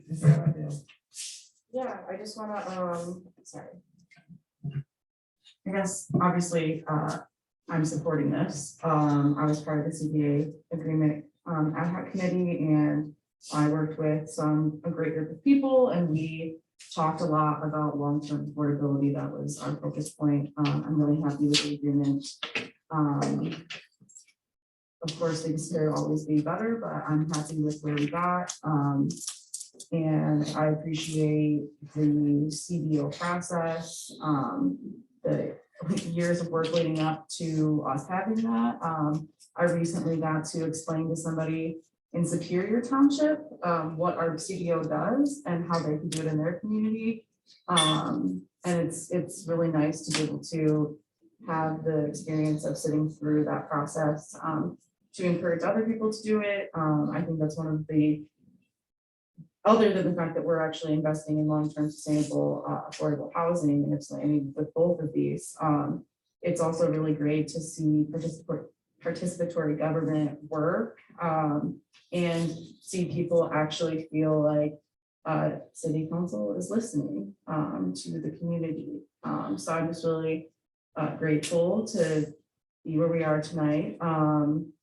And I hope others will be also supporting this. I think it's a unique opportunity for us. And yeah, and just to reiterate, there's still one renter on city council right now, and there were 2 renters in that CBA committee, and I thought that was really important. That went into, you know, some of the thinking was different based on who was sitting at the table. So thank you, that's all. Thank you. And I see Mr. Myers, you have something for us? I don't really have anything. I know we talked about what was in the CBA at the last meeting. I'm here to answer any questions. I can sit down if you would like. But the next couple of things are mine, so I just figured I would. Does anyone have any question? One thing I want to clear up, I just want to clear up, these are deed restricted. Yes. That's in the agreement. There were comments made previously that I just wanted to reiterate for everybody, both in the audience and on council. These are deed restricted. They have to be the primary residence, and they cannot be turned into Airbnbs or rental properties. That is in the agreement. Yes, with the exception of the law that Ms. Fellows referenced. I'm still trying to wrap my head around that, but I think this is the best way to make sure that these don't turn into properties that just get flipped for profit by investors. Thank you. Mr. Jones Chance, are you going to say something? Yeah, I plan to support the development, and I will continue to work to make sure that the long-term affordability is done equitably. But I also just want to caution us against high-fiving and patting ourselves on the back. Like, this is a real problem. We are taking equity from people who have been historically segregated out of the real estate market and using it to subsidize affordability for them and other people who come after them. This is the least worst option. So let's not go clapping each other on the back. I mean, there's a lot of work to make sure that this happens equitably. And this is just not one of those moments. I plan to support the development. But I just want to change the tone a little bit. Any other comments or questions? Mr. Wilcox? I support this development too. I think this is, a great opportunity for people to own homes at an affordable place. I appreciate the CBO committee's work and the developers' work as well. I have no issues with this one at all. I think this has come along. I think, the conversation last time between my two colleagues was great. It's a very hard position to be in. And I understand both points of view, and I will be interested in seeing how that comes about. That can be equitable. So, but I will support you. Mayor Pro Tem. Yeah, I will be supporting this, of course, and I just wanted to just say again that I really appreciate the CBO committee and all the work they put in. I've been really just impressed with just how we've been able to collaboratively work with these developers and have heard really great things on both sides about the discussions, even when folks don't agree. And so I appreciate all the work and looking forward to moving this forward. Thank you. Thank you. Okay, I see no hands. I too would like to congratulate the both committees, CBO committees, and the work and the hours that they did put into the meetings as certainly as volunteers. There was no pay involved. I know that it was difficult, and I heard reports on some of the meetings. I did attend one or two. And I know that there was a lot of discussion and some real compromises on both sides. So I just want to say thank you to all of those that were part. Mr. Fellows, I know that you were very much a part of the 220 CBO. Mr. Lusk, I know you were very much a part of the 945 and the council members, Wilcoxen and Somerville. Thank you for all the work that you put in on these. And I think that, I'm sorry, I'm not done. No, very fair. Please. Not done. Okay. I appreciate all the work that you put in and the extra hours that as council members that you poured into the meetings and following through on it. And also Mr. Myers and your staff for the work. And being the second city in the nation to have a CBO process, I believe that we can be proud of ourselves that these are our two first pilot runs on the CBO, and that they both have been successful. Not to say that they both don't have issues that we wish were a little bit different, because they each one has something that could be called a flaw.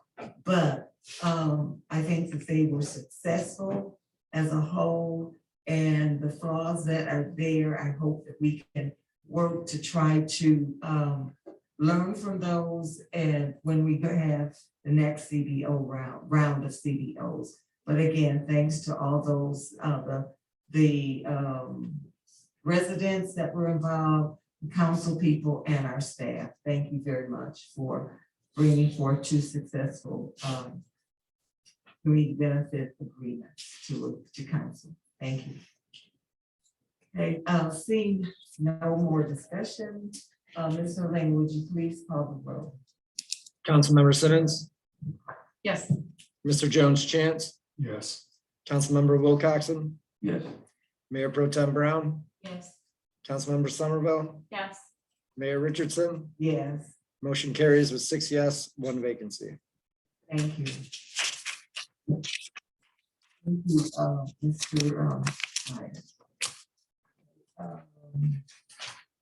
That's resolution 2022-149. Resolution number 2022-149, resolution approving brownfield plan for 220 North Park.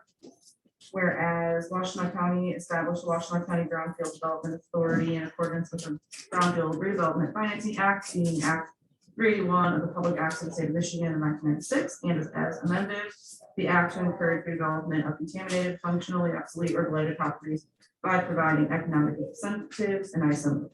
Support. It's been moved and supported, and Mr. Myers, you have some presentation. Yeah, it's not much. I also have Nathan Vogt from Washtenaw County. He is virtual right now. So what we all just spent the last 6 months on was actually getting the concept to actually approve this plan that you have in front of you tonight. And so this is the legal document that allows us to use brownfield TIF to capture tax and financing to fund the infrastructure, affordability piece, and clean up with the contamination. And so it's a very long, tedious plan that has to be done based on Washtenaw County standards. And it has kind of the breakout of how and when the tax and financing will be captured. I don't know if anyone has any questions. We've done a couple of these, but we haven't done one since 2017. And so I'm here to answer any questions. Nathan is the county expert on this. Very typical document that we have in front of you right now. The reason why you also got it a little bit late is in a subcommittee meeting, we found a couple of changes that Washtenaw County has versus what Wayne County had, or what Wayne County requires. And so there's a couple of things deleted that weren't necessary. It was required in Wayne County, but not Washtenaw. So that is why you got the first one, like a couple words and sentences were deleted, nothing substantive changed at all. So I'm here to answer any questions. But essentially, this is the mechanism to allow us to collect the tax increment financing to fund the courses of development and help make it affordable. Any questions of Mr. Myers? Comments? Ms. Summerfield. Thank you for working on this.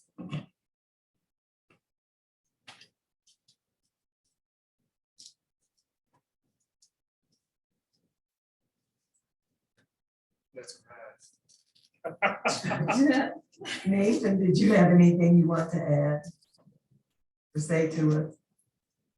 Good to see you here. Thanks so much, Mayor Richardson. No, I don't have anything to add. I'm just here to answer any questions that anyone may have. So thank you. Thank you. Okay, seeing no questions, seeing no comments. Ms. Herlinger, would you call the roll, please? Mr. Jones Chance, Yes. Councilmember Wilcoxen, Yes.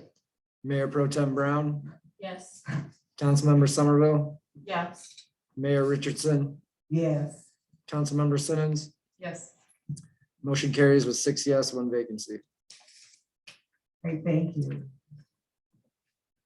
Next resolution 2022-150.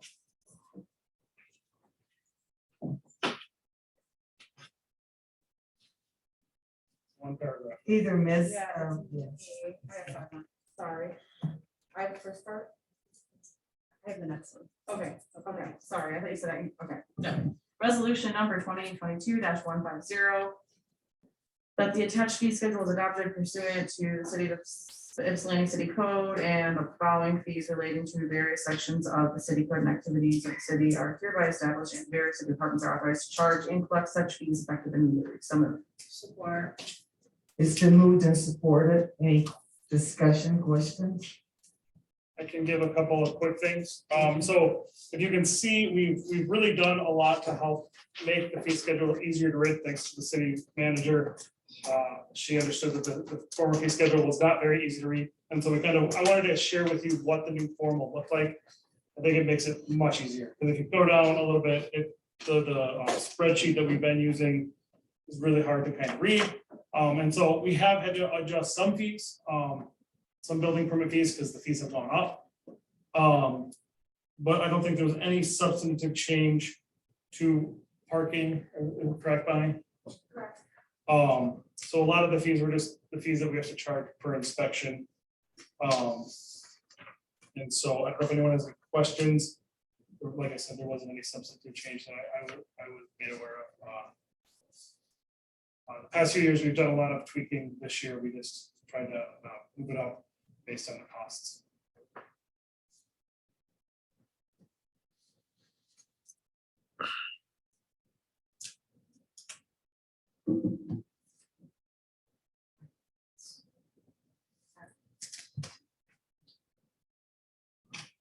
Any questions or discussion?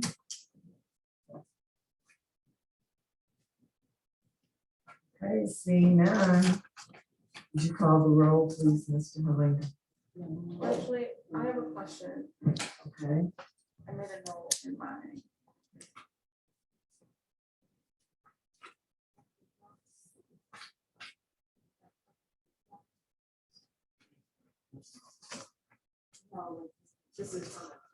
Okay, that was my question. We'll have to make an amendment to that. Okay, We'll come back to that. okay, you know what I'm gonna ask? Yes. right? Okay, Yeah. I was like, that's wrong. okay, so what was your question? Please. We amended the parking fees for city residents last year. And they're not reflected in this. What do you do about it? It was half price. It was the. It was 57.50 quarterly and 150 Yeah, that's fine. annually, I believe. So that was just for the downtown residents. Just in that section where they were 300.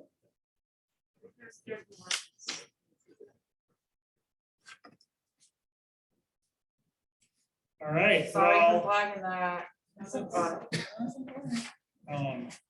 we can bring it back at the next meeting. Okay, I'm sorry. No, it's fine. It's Yeah. It's okay. The problem with the fee schedules is a lot of departments that touch it, and sometimes some things don't get that fixed, so. That's why we're in groups. Sorry about that. You'll see it next meeting. Sorry. Thank you. Thank you for catching it. No problem. Those are the only ones that need to be adjusted.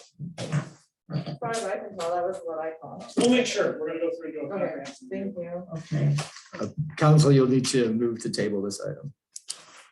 I move to table. Support. been moved and second to table this resolution, all in favor? Okay, thank you. Resolution 2022-151.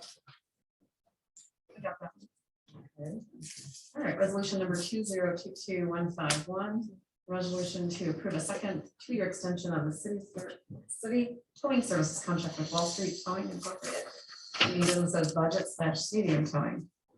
Whereas the city of Ypsilanti contracted with Wall Street Towing Incorporated DBA budget / medium towing for towing services, and whereas the contract will expire July 30th, 2022, and the city manager is requesting a two-year extension including terms and fees. And whereas city council finds that the contractors provided satisfactory services and has a towing storage yard in the city limits, and it's in the best interest of the city to extend the contract without competitive bids. Now therefore be it resolved by the council of the city of Ypsilanti that the extension of the towing contract is approved an additional 2 years. And the mayor and city clerk are authorized to sign the extension agreement for and on behalf of the city, subject to the approval of the city attorney. I so move. Support. It's been moved and supported. Any, Mr. Jones Chan? I got a question. Maybe this only doesn't make sense to me. But without rebidding, how do we know that there's no competitive reason to rebid?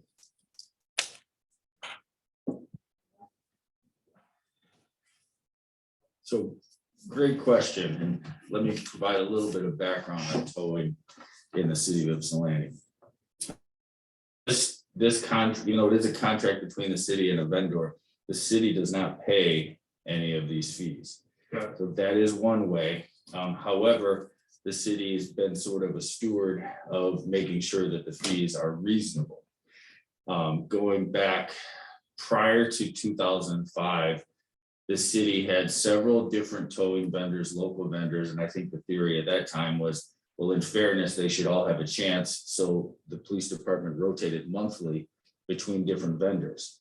Then Chief George Bazar realized how much staff time was being spent on shuffling through all of these different vendors and where cars were and all of that, and requested that we go to one vendor to minimize the staff time at the city. And that minimization of staff time is one of the things that, in my opinion, is one of the most important things of the vendor, whether that be staff time in releasing a vehicle or staff time on the side of the road when a towing company comes out to remove the vehicle. So at that time, the city did a bid process. I believe the city has done a bid process at least once more since 2005. This company has been the awarded vendor each time. And as part of this contract, as part of his request, he requested to renew the contract and also increase the rates to be commensurate with what the sheriff department allows on their. So it is requesting a rate increase from what was approved back in 2017, but to that end. So it'd be the council's decision whether to renew the contract at the manager's recommendation to keep things going, or frankly, it could be bid out again. But there are, from my recollection, and things are dated, there are few vendors that can offer the same type of service that this vendor does. Who, aside from people that get towed and are somewhat shocked about the price of it, is it is expensive. I litigated a case, this was over in 34th District Court, where the judge called around, to find out what all the different towing vendors were charging. And this was, some years ago, and they're all bad, but they have a lot in their equipment and liability. Otherwise, some may recall, I believe that this vendor has lost at least 2 employees to roadside deaths over the time that I've been around. Okay. So I hope that answers your question. Absolutely, you had me at we don't pay. All right. Okay. All right. I should have stopped there. Thank you. All right, Mr. Ling, would you call the roll, please? Mayor Pro Tem Brown, Yes. Councilmember Somerville, Yes. Mayor Richardson, Yes. Councilmember Simmons, Yes. Mr. Jones Chance, Yes. Councilmember Wilcoxen. Yes. Motion carries with 6 yes, 1 vacancy. All right, thank you. And thank you for staying. We have to move, when we have people coming in for a resolution, we have to remember to move them up on the agenda. I just have to add one, Mr. Councilmember Chance. We are one of the few tow companies that provide complimentary service to the city passenger vehicles at no charge. That's the first thing. Second thing, we are working with Bonnie Westler and working to expedite the release of the parking vehicles and help expedite and cut the cost for your guys' records. We're taxpayers, obviously, in the city. And we try to be good stewards, and we try to respect everybody that comes through our doors. And as long as you have the money and you have a driver's license and registration and valid plates, we will release 24/7, which a lot of my competitors don't. Sounds good to me. All right. Thank you, guys. All right, good seeing you, Billy. Good night. Good night. Resolution number 2022-152. Yes, I have that. Thank you. Resolved by the Council of the City of Ypsilanti, whereas sickle cell disease results from a genetic mutation that causes the individual's red blood cells to distort into a C or sickle shape, reducing their ability to transport oxygen throughout the body. Whereas this disease affects approximately 100,000 people in the United States, the overwhelming majority of whom are Black. And whereas sickle cell disease has primarily been considered a childhood disease, as most patients have not survived to adulthood until recently as treatments and therapeutics have advanced. And whereas there are fewer specialists to treat adult sickle cell disease than pediatric specialists, which is a key reason why Americans with sickle cell between the ages of 18 and 30 are more likely than any other group to end up in the hospital multiple times because of their condition. Whereas Senators Chris Van Hollen and Cory Booker introduced the Sickle Cell Care Expansion Act to improve access to medical treatment and quality of life for people suffering from sickle cell disease.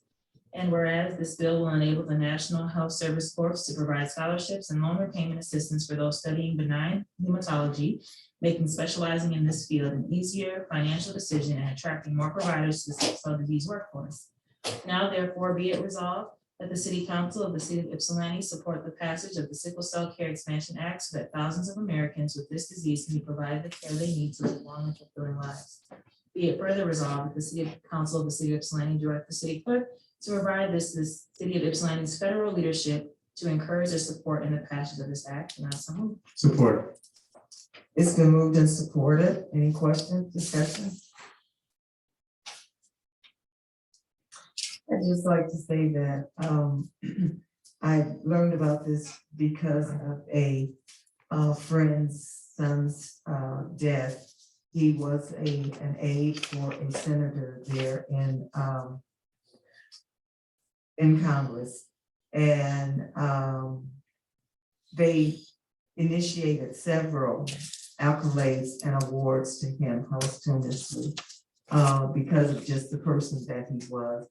I went to school with some friends that had sickle cell, and I do know some now.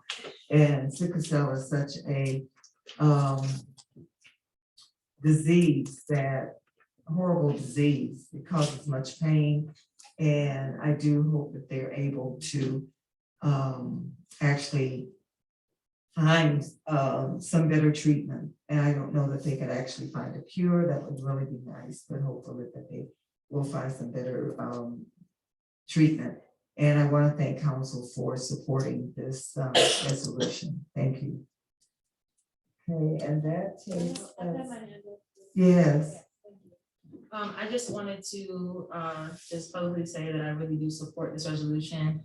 I have a friend who actually is the director of a sickle cell organization out of Toledo, and she's really taught me quite a bit about the disease as I have come into adulthood, being that I do have a sibling who experiences complications with sickle cell and many things. And so I'm just really proud of council for bringing this to the table and supporting it and moving it forward to the powers that be to show our united support as well. Thank you. Thank you. Any other questions or comments? Okay, thank you. Again, thank council for passing that. Moving on to boards, commission nomination. Mayor, I have to call I'm sorry, we didn't, but did we go? Yes, we did go. Oh, I'm sorry. Okay. Councilmember Somerville, Yes. Mayor Pro Tem Brown, Yes. Councilmember Simmons, Yes. Mr. Jones Chance, Yes. Councilmember Wilcoxen, Yes. Mayor Richardson, Yes, 6 yes and 1 vacancy, the motion carries.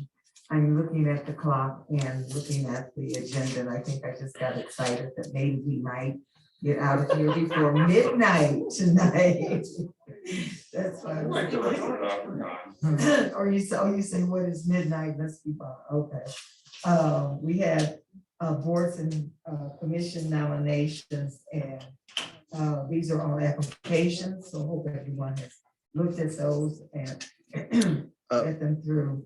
Now we're on to a liaison report. Mayor, if I may, Yes. there was a nomination and then support for a nomination of Evan Sweet for reappointment to the Parks and Rec Commission. It came in after close of business today, so it wasn't added to the packet, but if it's okay with council, I can put them on for approval at the next meeting, I believe.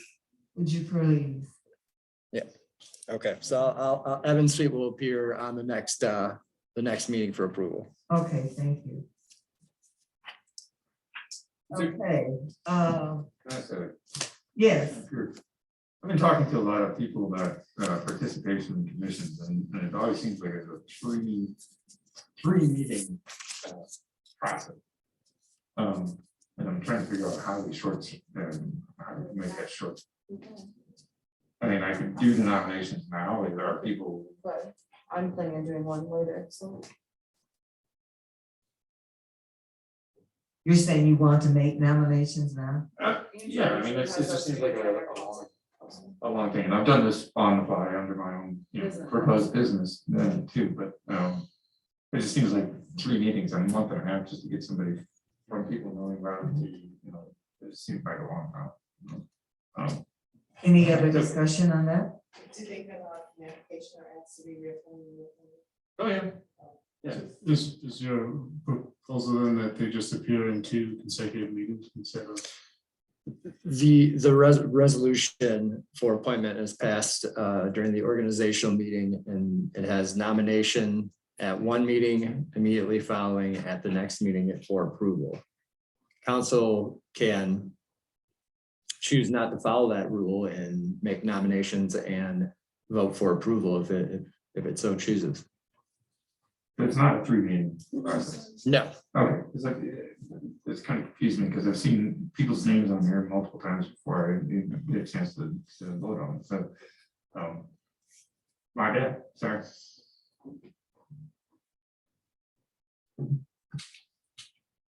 Okay. Police and Advisory Commission?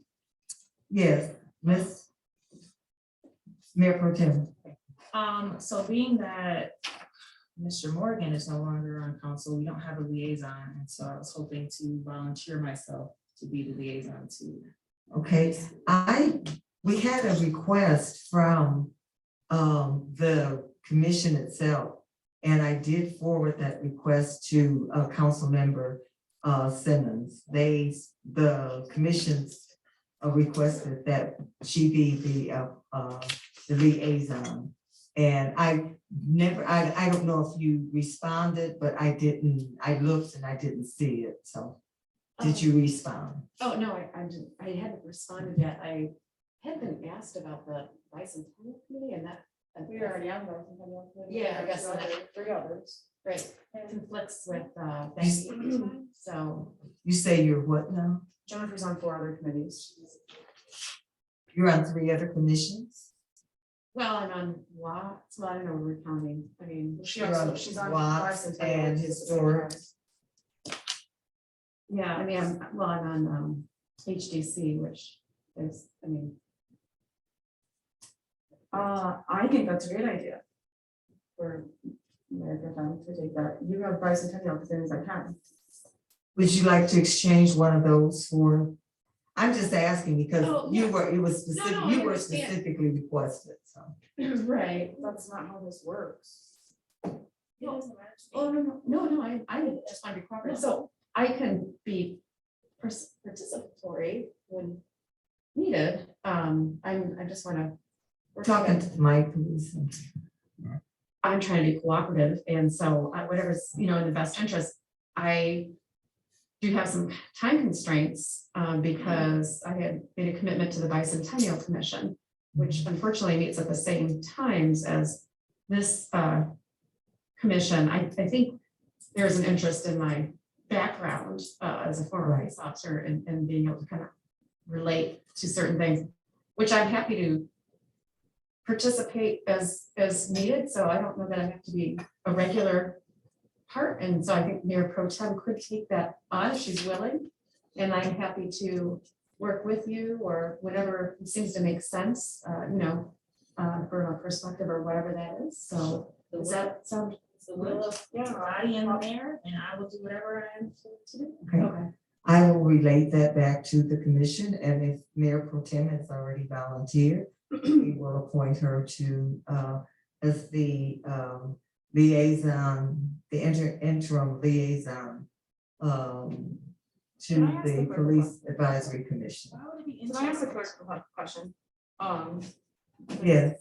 Yeah, Clerk Kalina, typically in the past, councils just decided among themselves and made motions to have certain people be the liaison for committees. Is that true?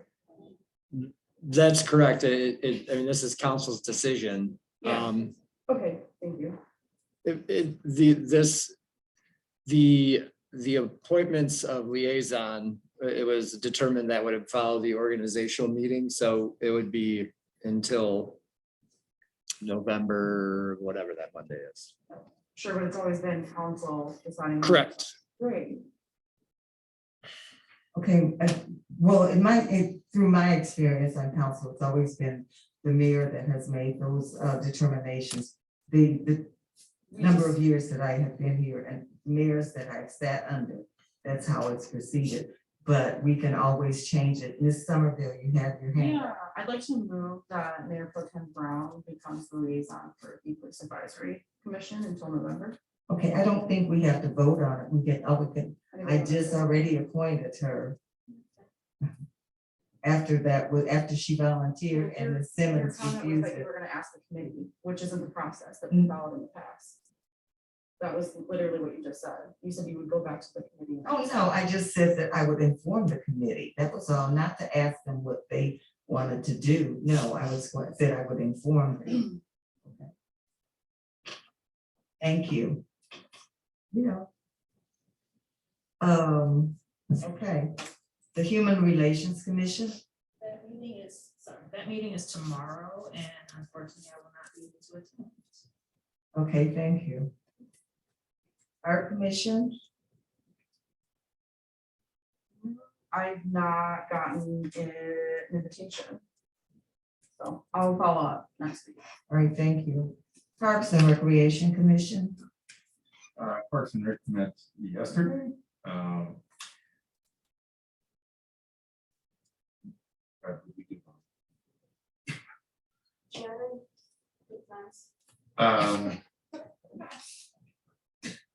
Yeah, don't feel bad. you know, sorry. You were busy, You know, my input into that was, I talked to a number of people that being on it, so I got nominations that will be on the next agenda. All right, thank you. Multiple people to be on that, and I think that fills out the roster, so I got 2 adults and another youth after the person that's on the agenda today. So we should have a full roster with 2 youth members. One youth member was interested in HRC and Parks and Rec, and then I through the longer conversation realized that his mother was already on the HRC, so I persuaded him to pick a different one. So anyway. All right, thank you. You're still up, Sustainability Commission. Yes. We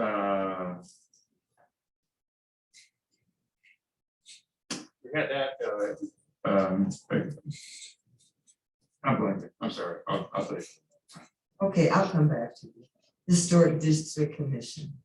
Oh, that's me. I don't have anything to report. I do want to just as a side note, thank Councilmember Wilcoxon. He has really been doing a fantastic job of reaching out to folks who've been applying and putting a lot of effort. So I just want to say thank you, Steve, for your efforts.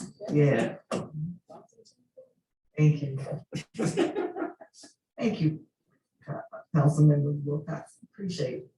Planning Commission. Planning Commission meets tomorrow. What? So I haven't received an invitation, I don't think, since May. And the zoning board. Haven't. Okay. I think the last meeting was first quarter. Then Could we have a motion to extend to 10:15? I moved to extend to 10:15. Support. All in favor? Thank you. Aye. Okay. Liaison report, SimCop. SimCop meeting, the General Assembly is this Thursday, starting at 3 o'clock, and it's going to be at Henry Ford there in Dearborn, and wherever it is, it's open for touring and it's all free. The meeting actually starts at 3:30. However, if the doors will open for any member that wants to go in at 2 o'clock, and you have that time, an hour and a half to tour the facility. So, Washington Area Transportation Study. Watts is in Rockin. We did have a meeting last week. I think I just was gonna just give a little tidbit. I see on the list, there's tentatively good thing Bonnie's here because she can always confirm this stuff, but 2024, she's looking at me with what? 2024 looks like there's a plan for Spring Street, or I'm sorry, Factory Street, the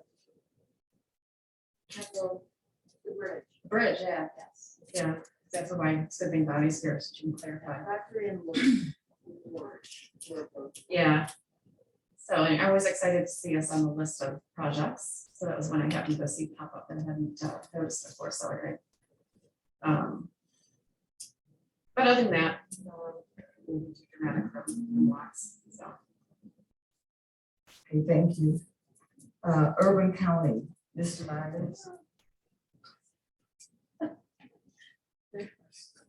the meeting was canceled in June. All right, thank you.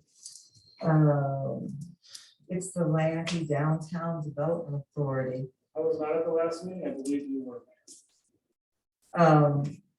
The last meeting there was, is Mr. Jacobs here, not here? Okay. Oh gosh, I didn't, he always does the reporting. I didn't come, pull up my notes to make that. I do know that there is a, there's a grant, a $50,000 grant for solar here downtown and West Cross. But also, and that is, and then there's the $80,000 from Grace Sweeney for solar panels, and also maintenance, and we discussed that at the meeting. I'm sorry, like I said, I didn't bring my notes because I wasn't, didn't know I was gonna have to report on it, so. We had a good meeting though. We had two presentations. One, there is a group that wants to open up a business in the in the downtown area for which would be open for people that need a place to just kind of come and talk and chew things out. So I can't recall the name of that right offhand. So and then Friends of Rutherford Pool. Pool is open. It's been great. I've been doing laps in the morning. That's pretty awesome. Things that need to happen. If you've been there, you'll notice that there's some material in the bottom of the pool, and that is the surface of the pool coming up. And so there will be major fundraising going on this starting this summer and moving through the year to gather the $75,000 it's going to take to resurface the pool. This is a capital improvement issue. That it's great. I mean, but it's a sizable thing, and I just wanted to say that the Friends of Rutherford Pool have done a really great job in terms of fundraising to renovate the pool and the bathhouse to do this, and so I hope that we can assist them in their fundraising efforts and to do that. One of the things that's come back this year that was missing from past years is a youth triathlon at the facility, and I don't have the date for that exactly.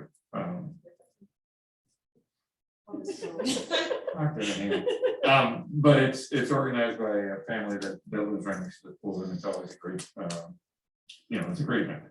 People come out, they swim in the pool, they run around, and then they ride their bikes around the rec park, and it's a great morning event. So there's that.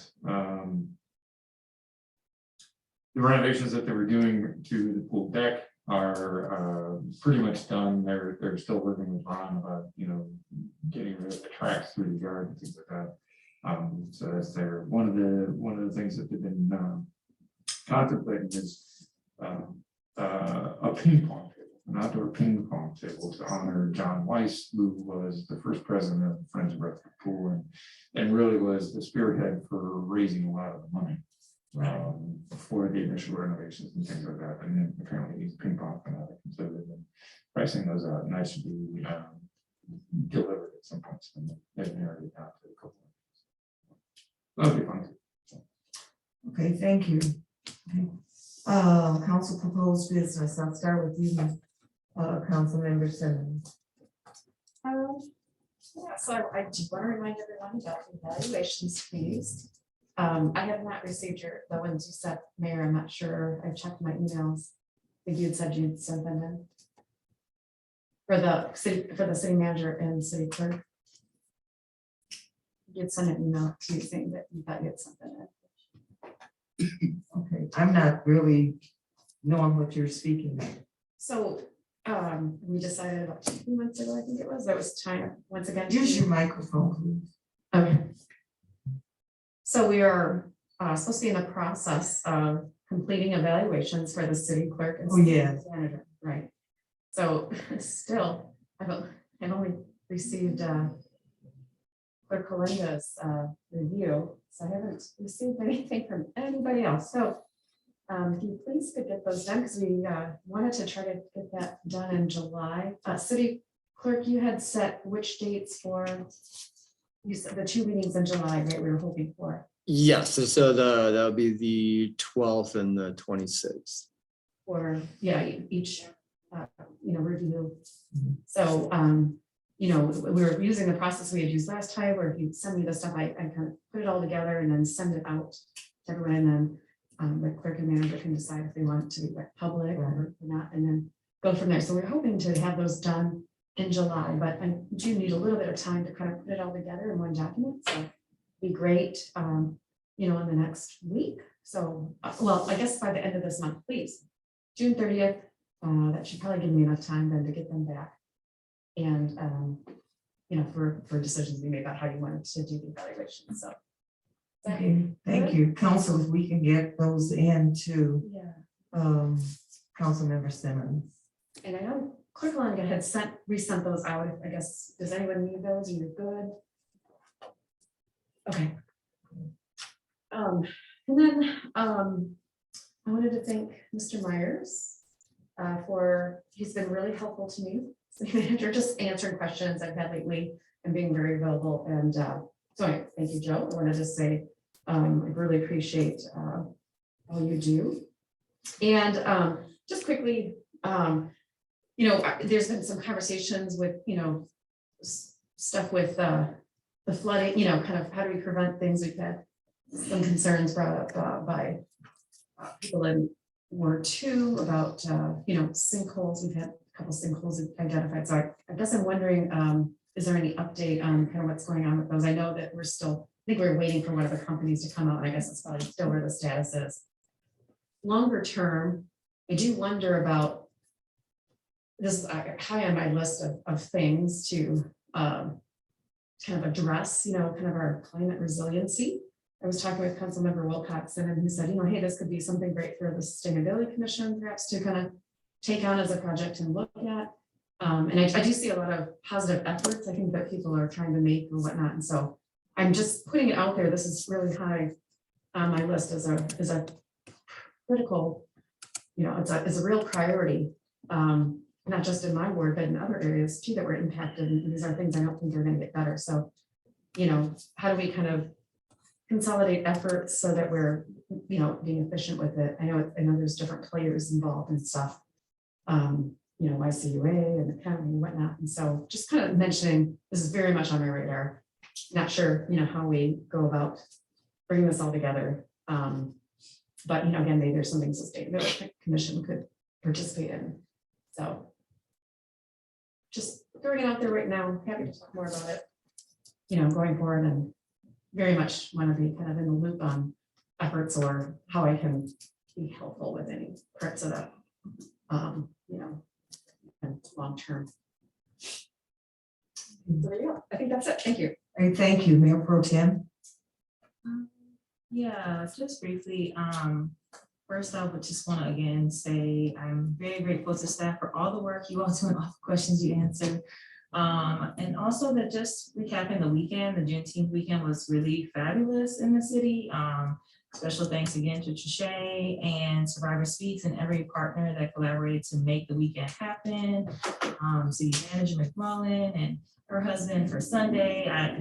It was just a really, really nice event and weekend for folks to gather, about something really historic, but also really positive.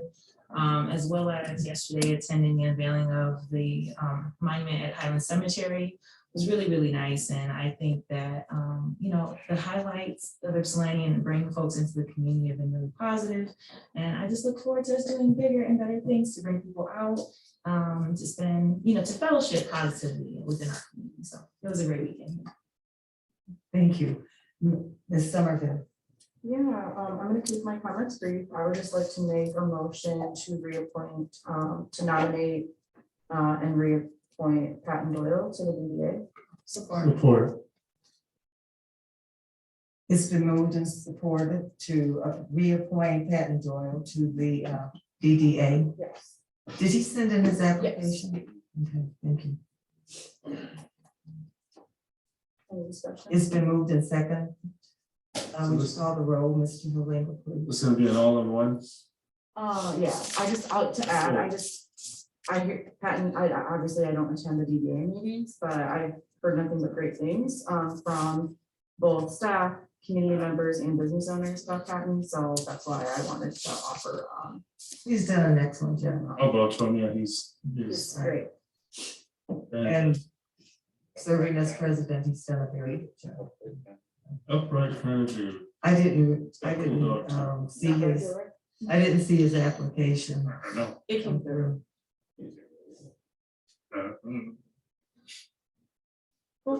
We vote on this, or- So, Mr. Halinga, do we vote on this now? You can if you'd like to, council.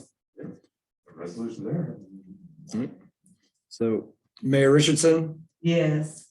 Councilmember Simmons, Yes. Mr. Jones Chance, Yes. Councilmember Wilcoxen. Yep. Mayor Pro Tem Brown, Yes. Councilmember Somerville. Yes. Motion carries with 6 yes, 1 vacancy. Thank you. Thank you. Was that it for you? That's all for tonight. Okay, Mr. Wilcoxen? I share Councilperson Simmons' concern about the infrastructure regarding the flooding last year, and you know, I know lots of people have anxiety about what happened last year, and every time it comes up, every time it rains, people are looking, you know, what's going to happen this time. You also have the letter for Mr. Leonard in College Heights. He had suffered a significant loss in his house.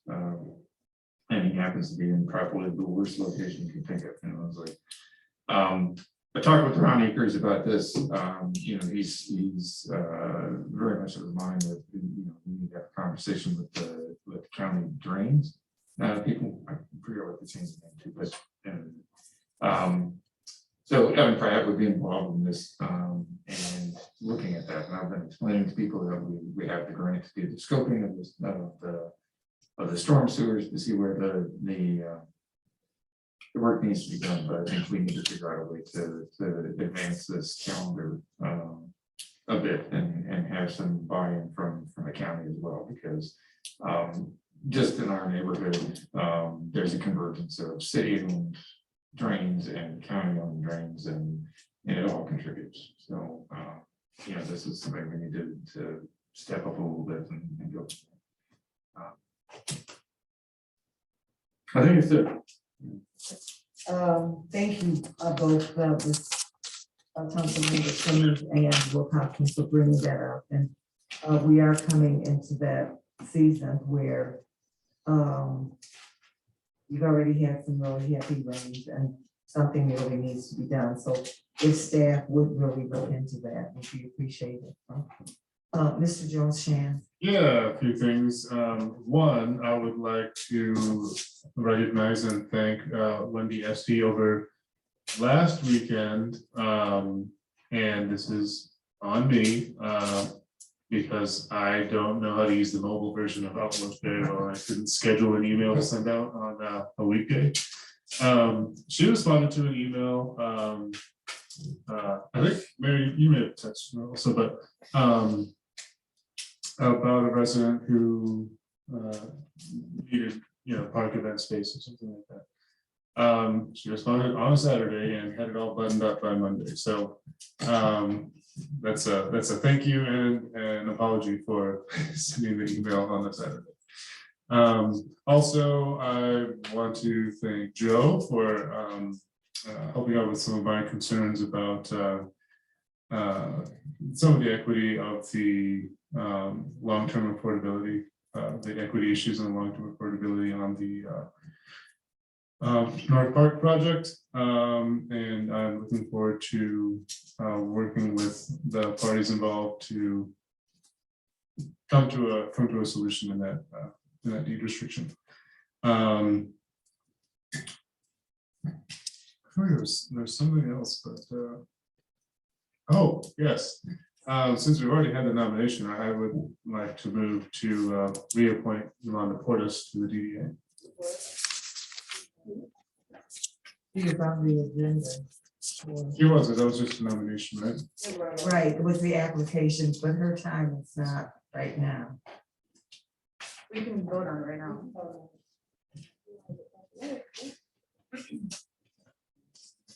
I support that.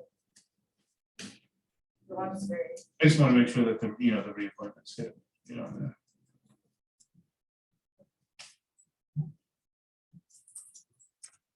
So that, is that motion still good? You want to vote on her appointment right I now? didn't say anything else, yeah. Okay. I'm all for it. Okay, Councilmember Simmons, Yes. Mr. Jones Chance, Yes. Councilmember Wilcoxen, Yes. Mayor Pro Tem Brown, Yes. Councilmember Somerville, Yes. Mayor Richardson. Yes. Motion carries with 6 yes, 1 vacancy. We have a motion to extend the meeting to 11:25. You mean 10?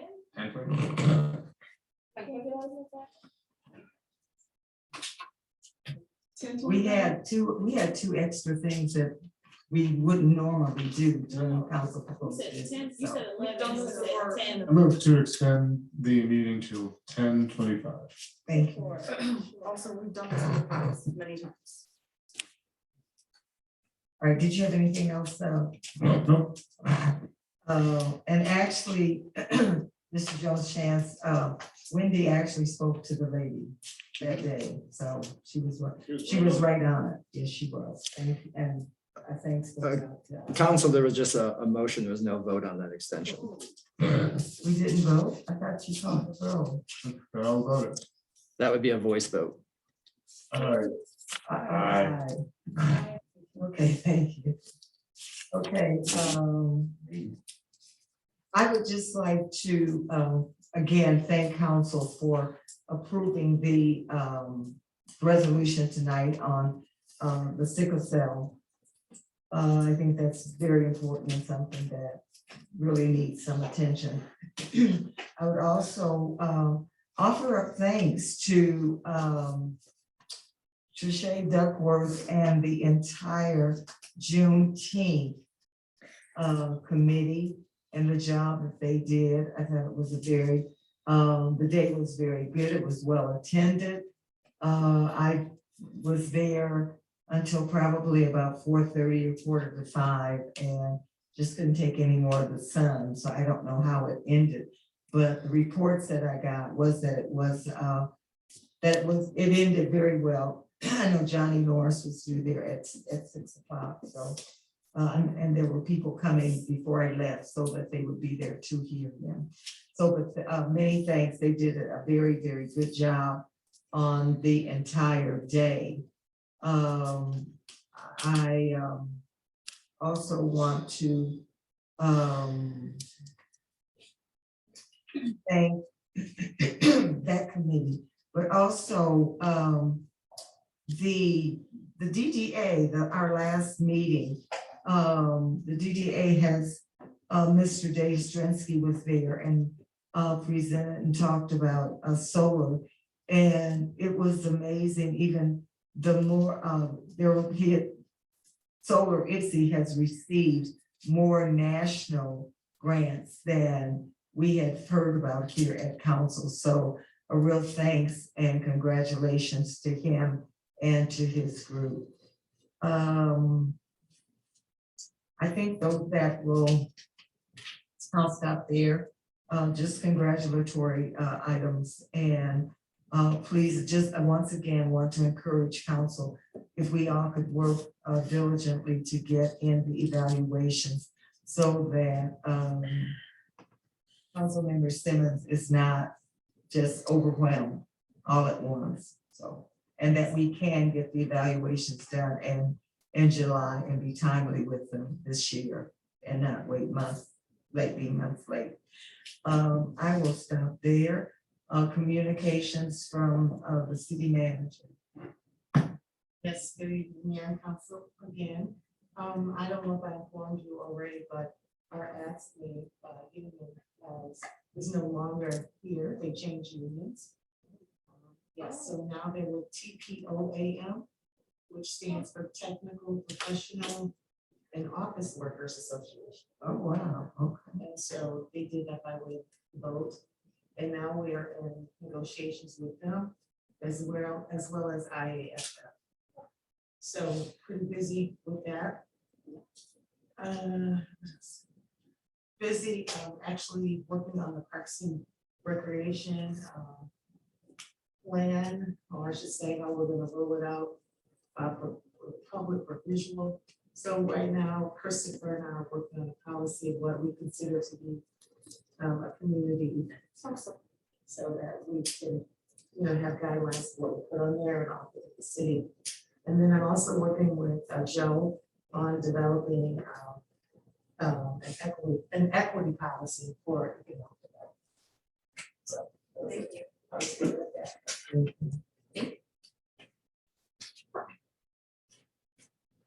That's it. Okay, thank you very much. Communications Council meeting on Eastern Michigan University's campus. Yes, Council EMU has reached out to staff requesting that council hold a meeting there. I was thinking sometime early in the school year. I can, if council would like, I can reach out to Vicky Rayum and see if what dates would be available in either September or October. All right, would you please do that? Thank you. And one last thing, please turn in your interview questions. I've only received questions from one council member. Oh, wow. Okay, I am so sorry. You must have. I thought about that. Okay. The date of the interview is July 12th at 6 p.m. Okay, thank you. Well, what was wasn't something on the 7th of July? Oh, I'm sorry. It is on the 7th at 6. 12th is the regular meeting. I apologize. All right, thank you. And questions were due yesterday by close of business. Okay, seeing as Yeah. When did I send mine to you last week? seeing as how we have no one left for public comment. I have no remarks, and Ms. Simmons, I do believe that you have that much desired resolution. It's resolution number 2022153, resolved by the council of the city of Zion, city council meeting adjourned on calendar year for this council. I can move forward. Meeting is adjourned.